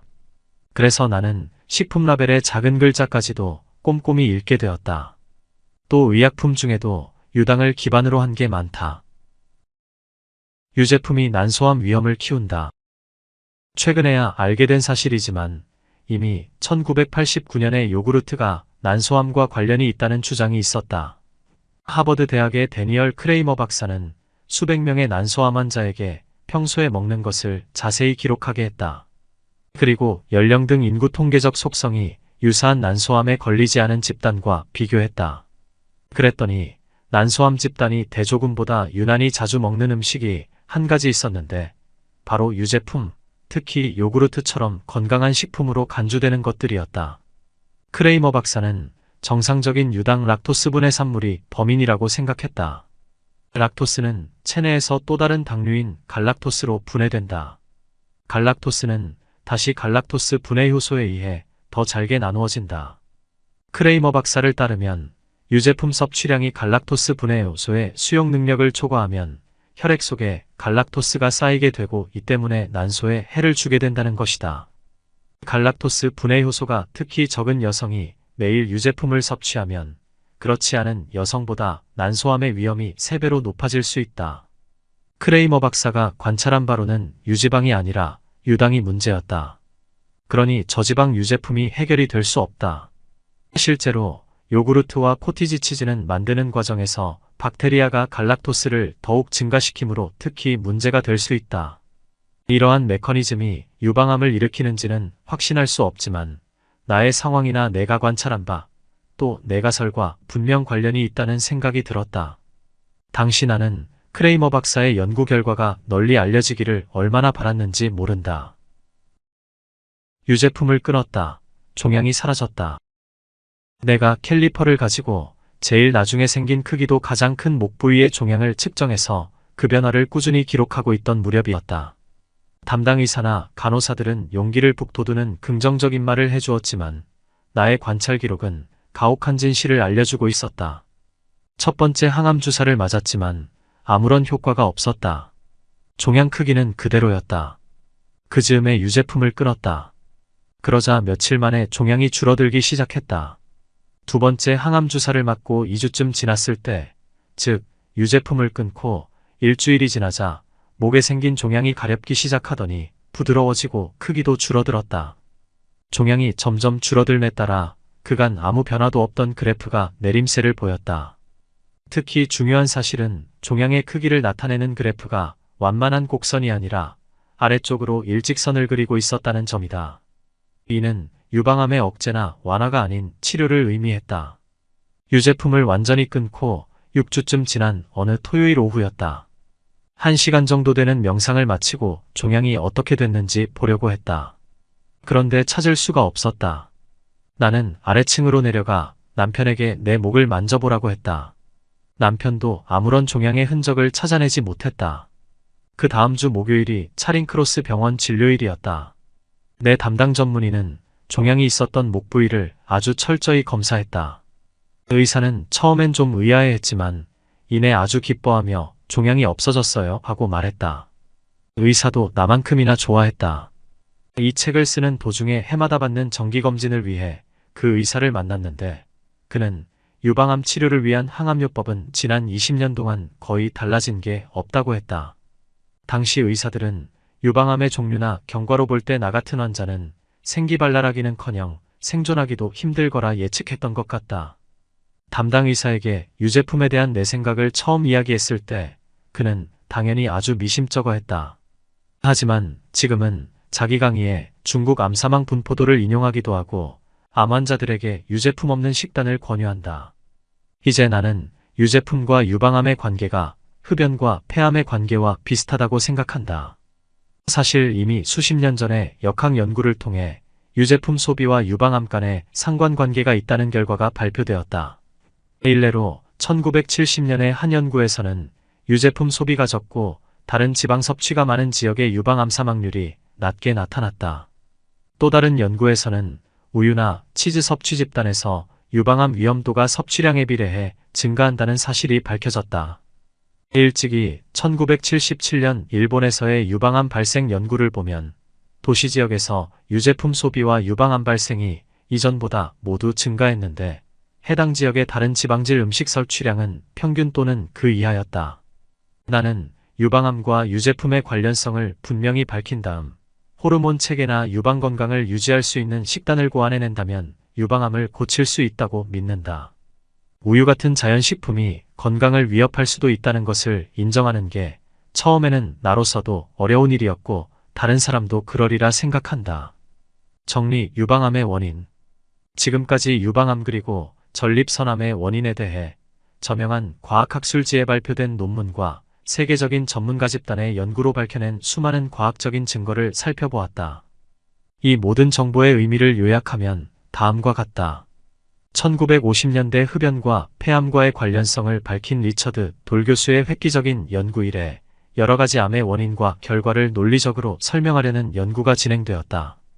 그 결과 여러 종류의 암이 산업화학물질에 노출되거나 세균이나 바이러스 감염 때문에 발생한다는 것이 밝혀졌다.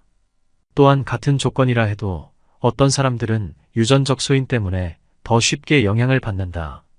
하지만 암이 생활 방식이나 환경적인 요인과 관련이 있다는 점도 분명하다. 일부 서구 국가, 특히 여러 인종의 혼합 유전자 공급원을 가진 미국 동부 지역의 유방암 발생률은 흡연자의 폐암 발생률과 비슷한 양태를 보인다. 즉, 잘 사는 나라, 그 중에서도 사회경제적으로 상층에 속하는 사람들의 생활 방식과 암 발생이 관련이 있다는 점을 강하게 시사한다. 동양 사회는 서구와 비교해 전통적으로 유방암과 전립선암의 발생률이 아주 낮았다. 그러나 서양으로 이주한 동양인은 암 발생률이 서양인에 근접한다. 동양에 살면서도 서구식 생활 방식을 따르는 동양인은 유방암과 전립선암 발생률이 높았다. 중국에서는 유방암을 속칭 부자 사모님병이라고 부른다. 전형적인 동양 식단에는 돼지고기, 닭고기, 오리고기 등 서양에서 먹는 것이 대부분 포함되어 있다. 하지만 전통 식단에 유제품은 포함되지 않는다. 동양 여러 나라가 개발을 선택하면서 우유, 아이스크림 등 유제품과 젖소고기를 재가공한 소시지, 햄버거 같은 서양 음식의 소비가 증가하고 있다. 서구화는 일반적으로 도시에서 시작된다. 동양에서도 유방암과 전립선암이 증가하고 있는데 시골보다는 도시의 발생률이 훨씬 높다. 현대 유전학 연구와 분자단백질 연구에 따르면 유방암의 경우 세포 손상, 즉 단백질 신호연쇄에 문제를 일으켜 무제한 증식하는 암을 만들어내게 되는 손상은 다른 암과 달리 세포 안쪽이 아니라 표면 수준에서 일어난다고 한다. 유방암 중 5에서 10% 정도만이 종양억제 유전자라고 불리는 유전자의 변이 때문에 발생한다. 정상 상태에서는 세포 성장을 늦추는 단백질을 생성하는 유전자들이다. 그러나 변이가 생긴 유전자가 있다고 해서 반드시 암이 생기는 것은 아니다. 돌연변이 유전자를 물려받았다고 해도 과잉 증식 신호를 보내는 성장인자 같은 요인을 제거한다면 암 발생률을 떨어뜨릴 수 있다. 낙농동물의 우유와 고기에는 인슐린 유사 성장인자와 프로락틴 같은 호르몬이 상당량 들어있다. 우유 생산량이 많은 품종을 선택적으로 사육함으로써 우유에 들어있는 인슐린 유사 성장인자일도 점점 증가한다. 우유 생산량을 늘리기 위해 유전적으로 재조합된 호르몬을 투여하면 우유의 인슐린 유사 성장인자 1 수치가 정상 범위이긴 하나 최고조로 올라간다. 인슐린 유사 성장인자 1과 프로락틴이 유방암과 전립선암의 증식을 촉진한다는 것이 세포배양 실험을 통해 밝혀졌다. 이것이 사람의 혈류 속으로 들어간다면 우리 몸속에서도 똑같은 작용을 할 거라는 점을 짐작할 수 있다. 유방 조직은 인슐린 유사 성장인자 1과 인슐린 유사 성장인자 2, 프로락틴의 수용체이다. 우유의 주요 단백질인 카제인은 우유에 들어있는 성장 호르몬이 소화 과정 중에 분해되지 않도록 보호하는 역할을 한다고 알려졌다. 현대적인 우유 처리 방법은 암을 촉진하는 화학물질이 장내에서 분해되지 않도록 보호하기 때문에 상당량이 혈류로 흡수된다. 이들 화학물질이 소화기관에 영향을 미쳐서 대장암이 생길 수 있다는 주장도 있다. 폐경전 여성의 경우 혈액 속 인슐린 유사 성장인자 1 수치가 높으면 유방암에 걸릴 위험이 커지고 남자들은 전립선암에 걸릴 위험이 커진다. 여기까지 책의 핵심 내용 정리를 마치겠습니다. 우유 무엇이 문제인가에 대한 내용은 이번 영상에서는 전달해 드리지 못해 아쉬움이 남습니다. 여러 여건상 책의 일부밖에는 전달해 드리지 못하니 오롯이 저자의 뜻을 이해하시려면 꼭 책을 읽어보시길 추천드립니다. 영상이 도움되셨다면 구독, 좋아요 부탁드립니다. 지난 2010년 캐나다 토론토의 3살짜리 소녀 알레이샤 헌터가 유방절 제수를 통해 유방암에서 완치됐다고 영국 데일리 메일이 보도한 적이 있다. 외신들에 따르면 칠레의 마우라 무뇨스는 유방암 확진을 받았다. 마우라의 어머니 패트리샤 무뇨스는 딸이 림프절 전이를 겪었고 지난해 12월 유방절 제수를 받았다고 말했다. 너무나 놀라운 기사 아닌가요? 이렇게 어린 나이에도 유방암이 걸릴 수 있다는 사실 알고 계셨나요? 유방암은 한국 여성에게 가장 많이 발생하는 암입니다. 한국 여성의 유방암 증가율은 세계 1위라고 합니다. 1999년부터 한 해도 쉬지 않고 증가하고 있으며 2007년 이후에는 연평균 약 4%씩 늘고 있습니다. 유방암이 이렇게 여성암의 대세로 자리 잡고 증가하는 추세는 향후에도 지속될 것으로 예측됩니다. 이런 기사를 접하고 유방암에 관심을 갖게 되어 오늘 영상을 준비했습니다. 오늘 소개할 책은 여자가 우유를 끊어야 하는 이유라는 책으로 저자 제인 플랜트, 출판사 윤출판입니다. 유방암의 원인에 대해 조금 다르게 생각해 볼 수 있는 내용으로 한번 읽어보시면 좋을 것 같습니다. 그럼 바로 시작하겠습니다. 한국의 유방암 발생률 통계를 보면 안타깝게도 산업화된 동물성 단백질, 특히 유제품의 섭취가 증가하는 데 대한 대가를 치르고 있는 것 같다. 국제암연구소에 따르면 연령 표준화 기준으로 한국의 유방암 발생률은 2000년에 10만 명당 24명이던 것이 2012년에는 50명 이상으로 높아졌는데 12년 만에 2배 이상 증가한 것이다. 신뢰할 만한 암 통계가 만들어진 1950년대 이래 유방암과 전립선암의 비율이 항상 매우 낮았던 중국이나 동양의 다른 나라들도 사정이 거의 비슷하다. 동양에서 호르몬과 관련된 암이 극적으로 증가한 것에 대해서는 다른 설명을 내놓는 사람이 분명히 있겠지만 콜린 캠벨 교수와 같은 저명한 과학자나 디노니시 박사와 같은 훌륭한 의사들과 마찬가지로 나 역시 서구식 식습관이 이 같은 질병의 주요 원인이라는 것에 대해서는 한 점의 의혹도 없다. 한국 사람들이 건강에 해로운 먹거리를 팔려는 장사꾼들의 유혹에 넘어가지 않기를, 그리하여 본래의 맛있고 건강한 식습관으로 돌아가도록 하는데 내 책이 도움되었으면 좋겠다. 내가 여전히 사랑하고 기회 있을 때마다 먹는 바로 그 음식으로. 서양과 동양의 유방암 발생률. 중국 암사망 분포도는 항상 내 관심의 대상이었다. 그 분포도를 보면 중국 전역에서 지역별로 발생하는 암의 종류가 다르다는 점을 뚜렷이 알 수 있다. 일례로 폐암은 주로 도시지역에 집중되어 있었다. 서구의 연구 결과도 마찬가지이다. 오염된 도시지역에서의 폐암 발생률이 시골에서의 발생률을 초과하는 것으로 나타났다. 특히 흡연자의 경우는 더욱 그러했다. 또한 주석이나 우라늄 광산이 있는 지역에서는 대기 중 방사성 입자의 흡입이 폐암의 원인이 될 수 있다.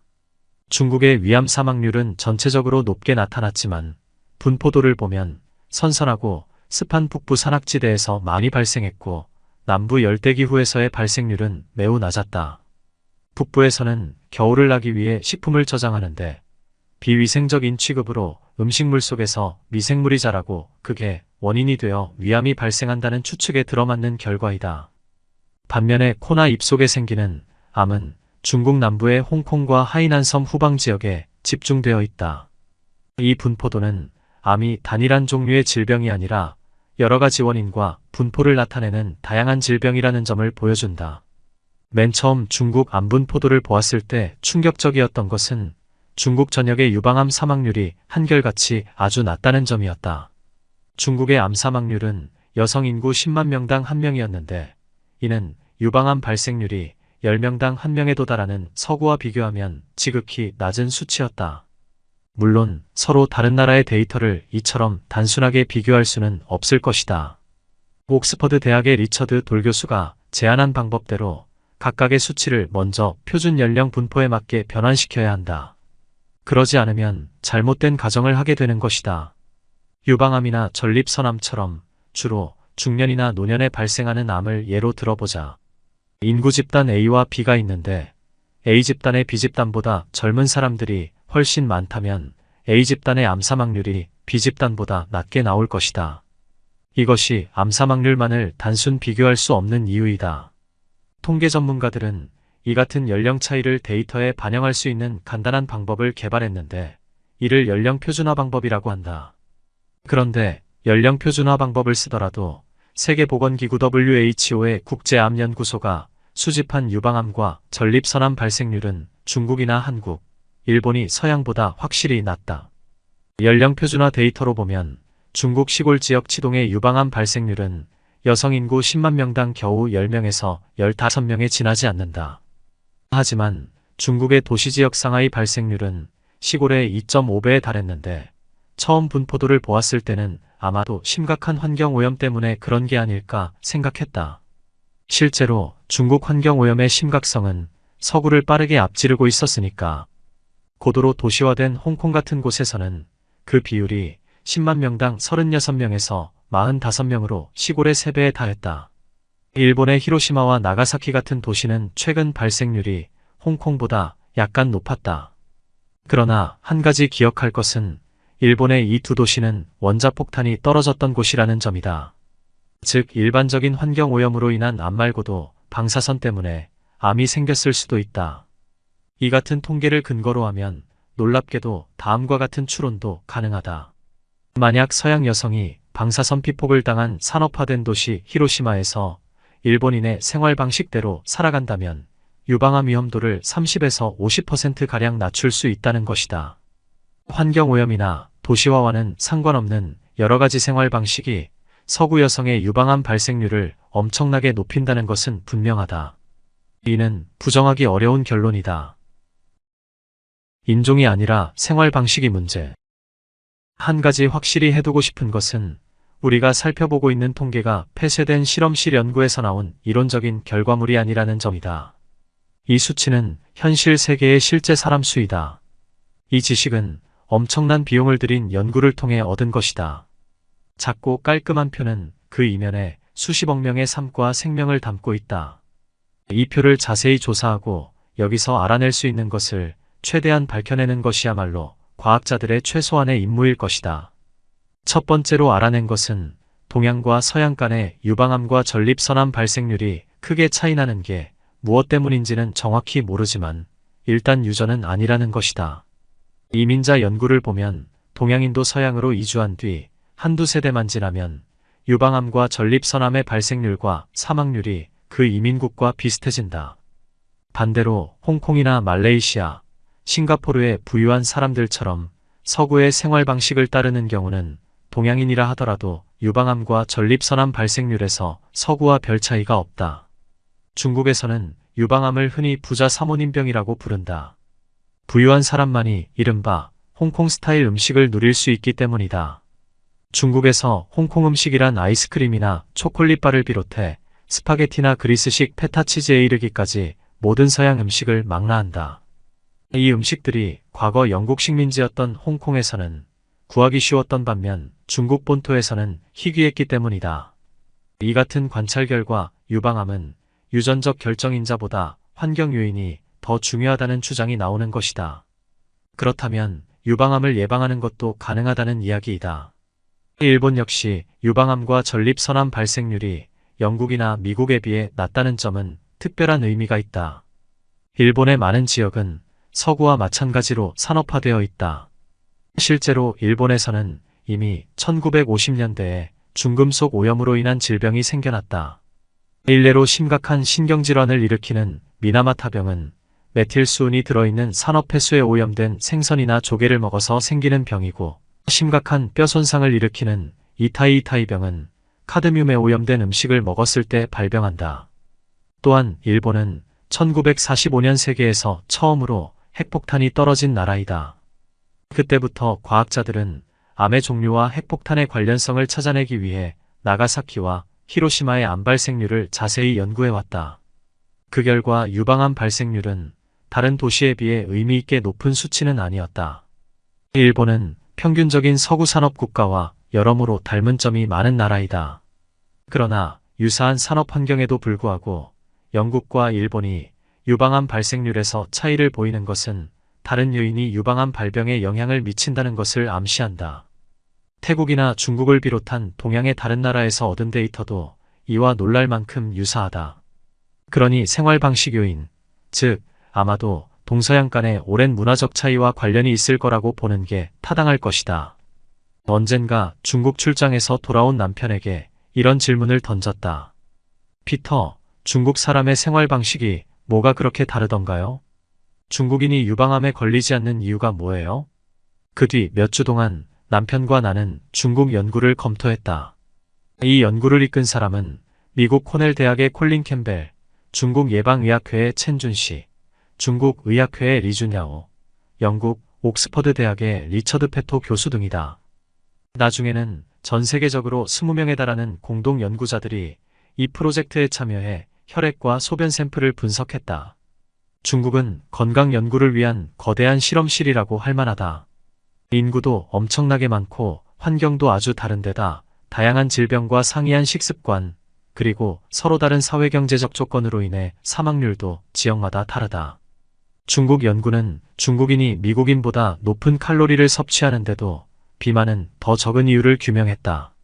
중국인의 신체 활동량이 더 많은 점도 영향을 미쳤고, 한편으로는 중국인이 먹는 음식에서도 이유를 찾을 수 있었다. 조사 당시 중국인의 평균 식사 칼로리 중 지방에서 얻는 것은 14%에 지나지 않았다. 서구에서는 그 비율이 거의 36%에 육박했다. 요컨대 중국인은 저지방 식사를 하고 있었는데 그건 나도 마찬가지였다. 유방암에 걸리기 몇 년 전부터 지방은 아주 적고 섬유소가 많은 식이요법을 실천하고 있었다. 어쨌거나 지방 섭취량과 유방암을 단순하게 연결지을 수 있는 증거는 모호하다고 할 수밖에 없다. 대규모 여성 집단을 대상으로 한 10수년에 걸친 추적 조사들을 보면 대개 성인의 경우 총 지방 섭취량이 많다고 해서 유방암의 위험이 커지지는 않았다. 일본이나 중국을 비롯한 동양의 여러 나라에서는 콩 소비가 많았는데 과학자 중에는 콩이 유방암을 예방한다고 주장하는 사람도 있었다. 동양에서는 이미 4000년 전부터 콩이 주요한 단백질원이 있다. 콩으로 두유나 간장, 두부를 비롯한 여러 가지 식품을 만들기도 하고 콩나물을 키워서 먹기도 한다. 콩 속에 암을 예방하는 물질이 들어있다는 유력한 증거도 있다. 특히 식물성 에스트로겐이라는 물질이 다량 들어있는데 이것이 항암작용을 한다고 알려졌다. 이와 같은 물질이 유방세포나 유방암세포의 수용체에서 에스트로겐이 작용하는 것을 차단한다고 하는데 이는 바로 항에스트로겐 약물인 타목시펜이 하는 작용과 유사하다. 대부분의 콩과 식물은 강력한 항산화제를 함유하고 있는데 이것도 암 예방에 효과가 있는 것 같다. 콩에 들어있는 이소플라본 중에 하나는 암이 자라는 데 필요한 새로운 혈액 공급 시스템의 성장을 막거나 암 발생과 관련 있는 몇 가지 주요 효소를 억제하는 등 여러 가지 방식으로 암을 예방하는 것 같다. 쥐에게 콩이 추가된 먹이를 주면 유방 종양 발생이 감소하는 것으로 나타났다.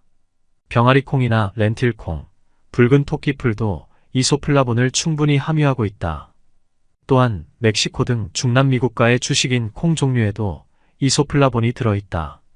이들 지역의 유방암 발생률 역시 산업화된 서구보다는 낮지만 그래도 중국만큼 유난히 낮은 건 아니다. 유전자 변형이 안 된 유기농 콩은 뛰어난 단백질 공급원으로 내 식단에도 포함되어 있다. 콩은 특히 폐경기 여성에게 이로운 점이 많다. 그때 나는 두부를 포함해 여러 가지 방식으로 콩을 많이 먹고 있었기 때문에 식습관 역시 내가 파고들어야 할 요인이라고는 생각하지 않았다. 유방암이 증가하고 있다. 유방암의 지속적인 증가세는 유전이 원인이라고 할 수 없다. 유전자는 이렇게 짧은 시간 안에 변하지 않는다. 그뿐만 아니라 앞서 살펴본 데이터는 연령 표준화 통계이므로 노령 인구가 늘어났다는 것도 이유가 될 수 없을 것이다. 검사 방법의 발달 때문이라는 주장도 있으나 영국의 예를 보아도 오늘날과 같은 검사 방법이 도입되고 20년이 지나도록 증가 추세는 여전하다. 이러한 증가는 아무래도 전반적인 부와 생활 수준의 향상 때문이라는 생각이 드는데 한국이나 일본 같은 나라는 특히 지난 몇십 년 동안 서양 못지않은 변화가 있었다.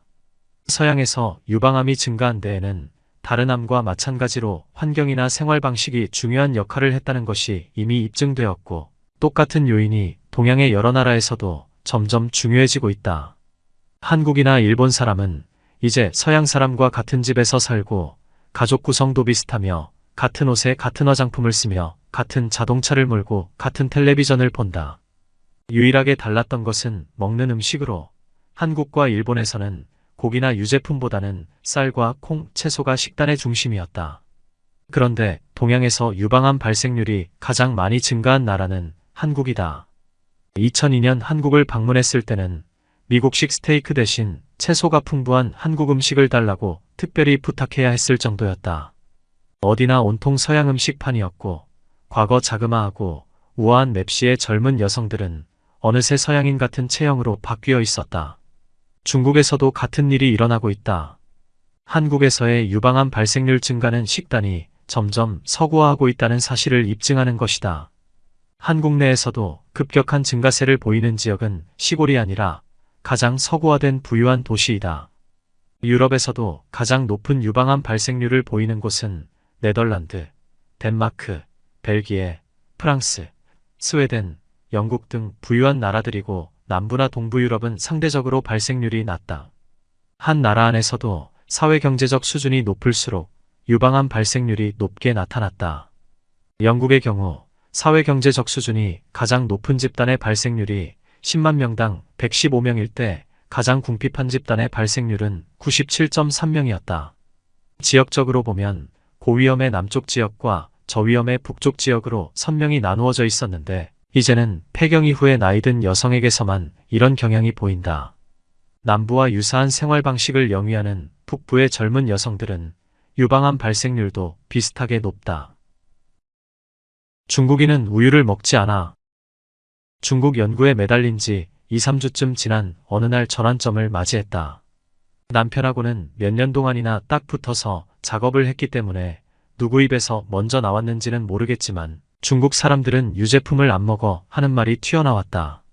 그러자 중국인 중에 유당 소화장애를 갖고 있는 사람이 얼마나 많은지 또 줄곧 내게 우유는 아기들이나 먹는 거야 라고 이야기하던 중국인 동료가 얼마나 많았던가 하는 데에 생각이 미쳤다. 문화적으로 중국인은 우유나 유제품에 집착하는 서양 사람을 아주 이상하게 생각한다. 맨 처음 유방암 발병 사실을 알게 된 뒤 대체의학을 찾아보다가 여러 가지 자연요법에 대해서 알게 되었다. 자연요법에서는 신체 어느 부위에 이상이 생겼는가를 보면 질병의 원인이 무엇인지 실마리를 찾을 수 있다고 주장한다. 특히 원인이 알려진 암의 경우는 확실히 그런 것 같다. 예를 들어 폐암은 담배 연기나 자연에서 발생하는 방사성 기체 라돈, 방사성 물질, 성면 분진 등을 흡입한 것에 대한 반응이다. 피부암은 강한 햇볕에 지나치게 자주 노출된 데 대한 반응이며, 자궁경 부암은 성행위로 전염될 수 있는 인유두종 바이러스 감염과 관계가 있다. 어떤 동물의 젖샘에서 나오는 독한 생화학 물질을 소비하는 것은 우리 자신의 젖샘에 잘못된 신호를 보낼 수도 있다. 과거에 나는 우유를 아주 많이 마셨다. 처음 유방암 진단을 받기 전까지만 해도 탈지우와 저지방 치즈, 요구르트 같은 유제품을 많이 먹었는데 내게는 이것들이 주요한 단백질원이었다. 또한 값비싼 다진 쇠고기도 즐겨 먹었다. 아이들과 외식을 할 때면 그런 고기를 넣은 햄버거를 먹기도 했고, 스파게티나 저렴한 고기 요리를 할 때도 사용했다. 목 부위 림프절에 생긴 마지막암에서 회복되던 무렵, 나는 거슨 식이요법과 브리스톨 식이요법에 따라 요구르트와 유기농 탈지우유 끓인 것을 먹고 있었다. 브리스톨 식이요법에서는 요리할 때 인도식 기버터 정제 버터를 쓰라고 하는데, 요구르트만 가지고 샐러드 드레싱을 만드는 방법도 나와 있다. 브리스톨 식이요법 책에 자세히 소개된 유방암 치료 사례를 보면 요구르트를 광범위하게 이용한다는 걸 알 수 있다. 나는 생이나 유기농 라벨이 붙은 제품만 꼼꼼하게 골랐고, 가끔은 유기농 우유를 가지고 직접 요구르트를 만들기도 했다. 항암 주사를 이겨내기 위해 유기농 요구르트를 먹고 있었는데, 소화기관을 좋은 박테리아로 채워 튼튼히 하려는 생각이었다. 하지만 남편과 나는 중국인의 식습관에서 얻은 깨달음에 따라 즉시 모든 유제품을 끊기로 작정했다. 치즈, 버터, 우유, 요구르트는 물론 유제품이 첨가된 것은 뭐든지 싱크대나 쓰레기통으로 들어갔다. 수프나 비스킷, 케이크를 비롯해 얼마나 많은 식품에 각종 유제품이 들어있는지 안다면 아마 깜짝 놀랄 것이다. 심지어 콩이나 해바라기씨, 올리브유 스프레드라고 팔고 있는 식물성 마가린 중에도 유제품이 포함된 게 많다. 그래서 나는 식품 라벨의 작은 글자까지도 꼼꼼히 읽게 되었다. 또 의약품 중에도 유당을 기반으로 한 게 많다. 유제품이 난소암 위험을 키운다. 최근에야 알게 된 사실이지만 이미 1989년에 요구르트가 난소암과 관련이 있다는 주장이 있었다. 하버드 대학의 데니얼 크레이머 박사는 수백 명의 난소암 환자에게 평소에 먹는 것을 자세히 기록하게 했다.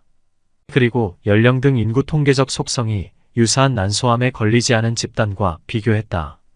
그랬더니 난소암 집단이 대조군보다 유난히 자주 먹는 음식이 한 가지 있었는데, 바로 유제품, 특히 요구르트처럼 건강한 식품으로 간주되는 것들이었다. 크레이머 박사는 정상적인 유당 락토스분해 산물이 범인이라고 생각했다. 락토스는 체내에서 또 다른 당류인 갈락토스로 분해된다.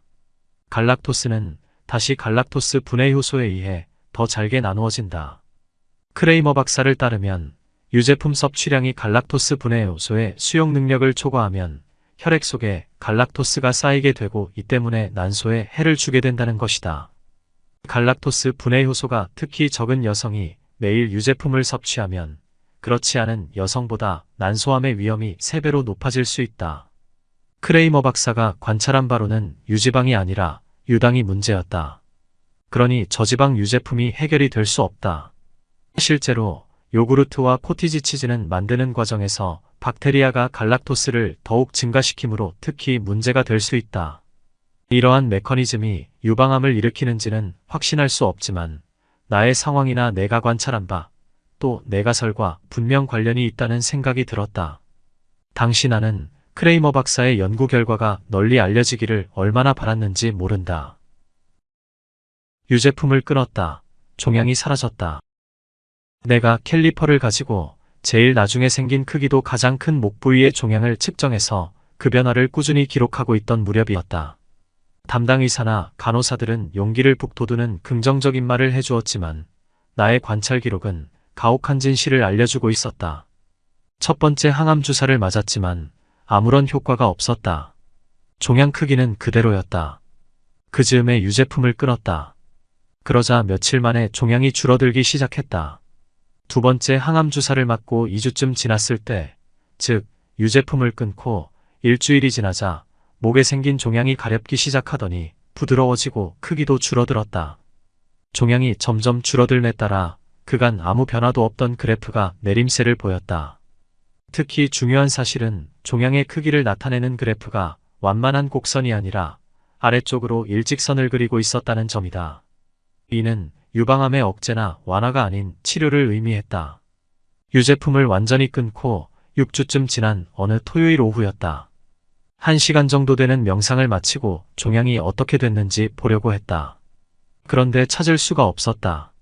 나는 아래층으로 내려가 남편에게 내 목을 만져보라고 했다. 남편도 아무런 종양의 흔적을 찾아내지 못했다. 그 다음 주 목요일이 차링크로스 병원 진료일이었다.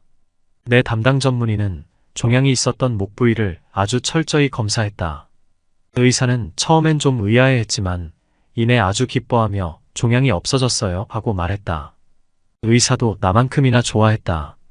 이 책을 쓰는 도중에 해마다 받는 정기검진을 위해 그 의사를 만났는데 그는 유방암 치료를 위한 항암요법은 지난 20년 동안 거의 달라진 게 없다고 했다. 당시 의사들은 유방암의 종류나 경과로 볼 때 나 같은 환자는 생기발랄하기는커녕 생존하기도 힘들거라 예측했던 것 같다.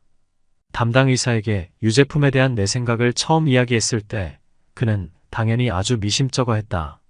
하지만 지금은 자기 강의에 중국 암사망 분포도를 인용하기도 하고 암 환자들에게 유제품 없는 식단을 권유한다. 이제 나는 유제품과 유방암의 관계가 흡연과 폐암의 관계와 비슷하다고 생각한다.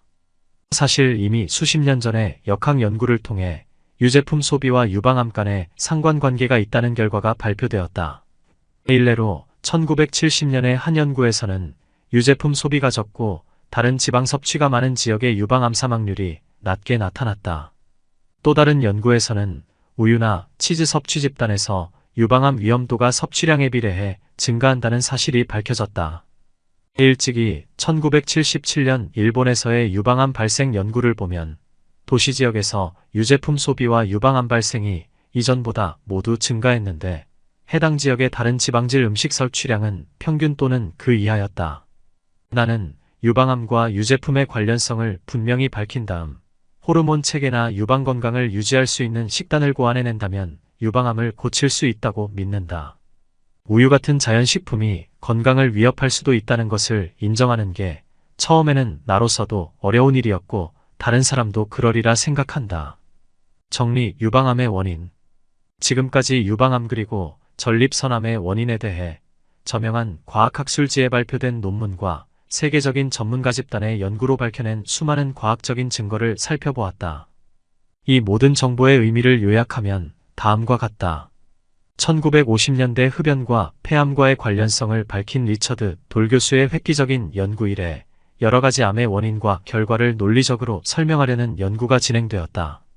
그 결과 여러 종류의 암이 산업화학물질에 노출되거나 세균이나 바이러스 감염 때문에 발생한다는 것이 밝혀졌다. 또한 같은 조건이라 해도 어떤 사람들은 유전적 소인 때문에 더 쉽게 영향을 받는다. 하지만 암이 생활 방식이나 환경적인 요인과 관련이 있다는 점도 분명하다. 일부 서구 국가, 특히 여러 인종의 혼합 유전자 공급원을 가진 미국 동부 지역의 유방암 발생률은 흡연자의 폐암 발생률과 비슷한 양태를 보인다. 즉, 잘 사는 나라, 그 중에서도 사회경제적으로 상층에 속하는 사람들의 생활 방식과 암 발생이 관련이 있다는 점을 강하게 시사한다. 동양 사회는 서구와 비교해 전통적으로 유방암과 전립선암의 발생률이 아주 낮았다. 그러나 서양으로 이주한 동양인은 암 발생률이 서양인에 근접한다. 동양에 살면서도 서구식 생활 방식을 따르는 동양인은 유방암과 전립선암 발생률이 높았다. 중국에서는 유방암을 속칭 부자 사모님병이라고 부른다. 전형적인 동양 식단에는 돼지고기, 닭고기, 오리고기 등 서양에서 먹는 것이 대부분 포함되어 있다. 하지만 전통 식단에 유제품은 포함되지 않는다. 동양 여러 나라가 개발을 선택하면서 우유, 아이스크림 등 유제품과 젖소고기를 재가공한 소시지, 햄버거 같은 서양 음식의 소비가 증가하고 있다. 서구화는 일반적으로 도시에서 시작된다. 동양에서도 유방암과 전립선암이 증가하고 있는데 시골보다는 도시의 발생률이 훨씬 높다. 현대 유전학 연구와 분자단백질 연구에 따르면 유방암의 경우 세포 손상, 즉 단백질 신호연쇄에 문제를 일으켜 무제한 증식하는 암을 만들어내게 되는 손상은 다른 암과 달리 세포 안쪽이 아니라 표면 수준에서 일어난다고 한다. 유방암 중 5에서 10% 정도만이 종양억제 유전자라고 불리는 유전자의 변이 때문에 발생한다. 정상 상태에서는 세포 성장을 늦추는 단백질을 생성하는 유전자들이다. 그러나 변이가 생긴 유전자가 있다고 해서 반드시 암이 생기는 것은 아니다. 돌연변이 유전자를 물려받았다고 해도 과잉 증식 신호를 보내는 성장인자 같은 요인을 제거한다면 암 발생률을 떨어뜨릴 수 있다. 낙농동물의 우유와 고기에는 인슐린 유사 성장인자와 프로락틴 같은 호르몬이 상당량 들어있다. 우유 생산량이 많은 품종을 선택적으로 사육함으로써 우유에 들어있는 인슐린 유사 성장인자일도 점점 증가한다. 우유 생산량을 늘리기 위해 유전적으로 재조합된 호르몬을 투여하면 우유의 인슐린 유사 성장인자 1 수치가 정상 범위이긴 하나 최고조로 올라간다. 인슐린 유사 성장인자 1과 프로락틴이 유방암과 전립선암의 증식을 촉진한다는 것이 세포 배양 실험을 통해 밝혀졌다. 이것이 사람의 혈류 속으로 들어간다면 우리 몸속에서도 똑같은 작용을 할 거라는 점을 짐작할 수 있다. 유방 조직은 인슐린 유사 성장인자 1과 인슐린 유사 성장인자 2, 프로락틴의 수용체이다. 우유의 주요 단백질인 카제인은 우유에 들어있는 성장 호르몬이 소화 과정 중에 분해되지 않도록 보호하는 역할을 한다고 알려졌다. 현대적인 우유 처리 방법은 암을 촉진하는 화학물질이 장내에서 분해되지 않도록 보호하기 때문에 상당량이 혈류로 흡수된다. 이들 화학물질이 소화기관에 영향을 미쳐서 대장암이 생길 수 있다는 주장도 있다. 폐경전 여성의 경우 혈액 속 인슐린 유사 성장인자 1 수치가 높으면 유방암에 걸릴 위험이 커지고 남자들은 전립선암에 걸릴 위험이 커진다. 여기까지 책의 핵심 내용 정리를 마치겠습니다. 우유 무엇이 문제인가에 대한 내용은 이번 영상에서는 전달해 드리지 못해 아쉬움이 남습니다. 여러 여건상 책의 일부밖에는 전달해 드리지 못하니 오롯이 저자의 뜻을 이해하시려면 꼭 책을 읽어보시길 추천드립니다. 영상이 도움되셨다면 구독, 좋아요 부탁드립니다.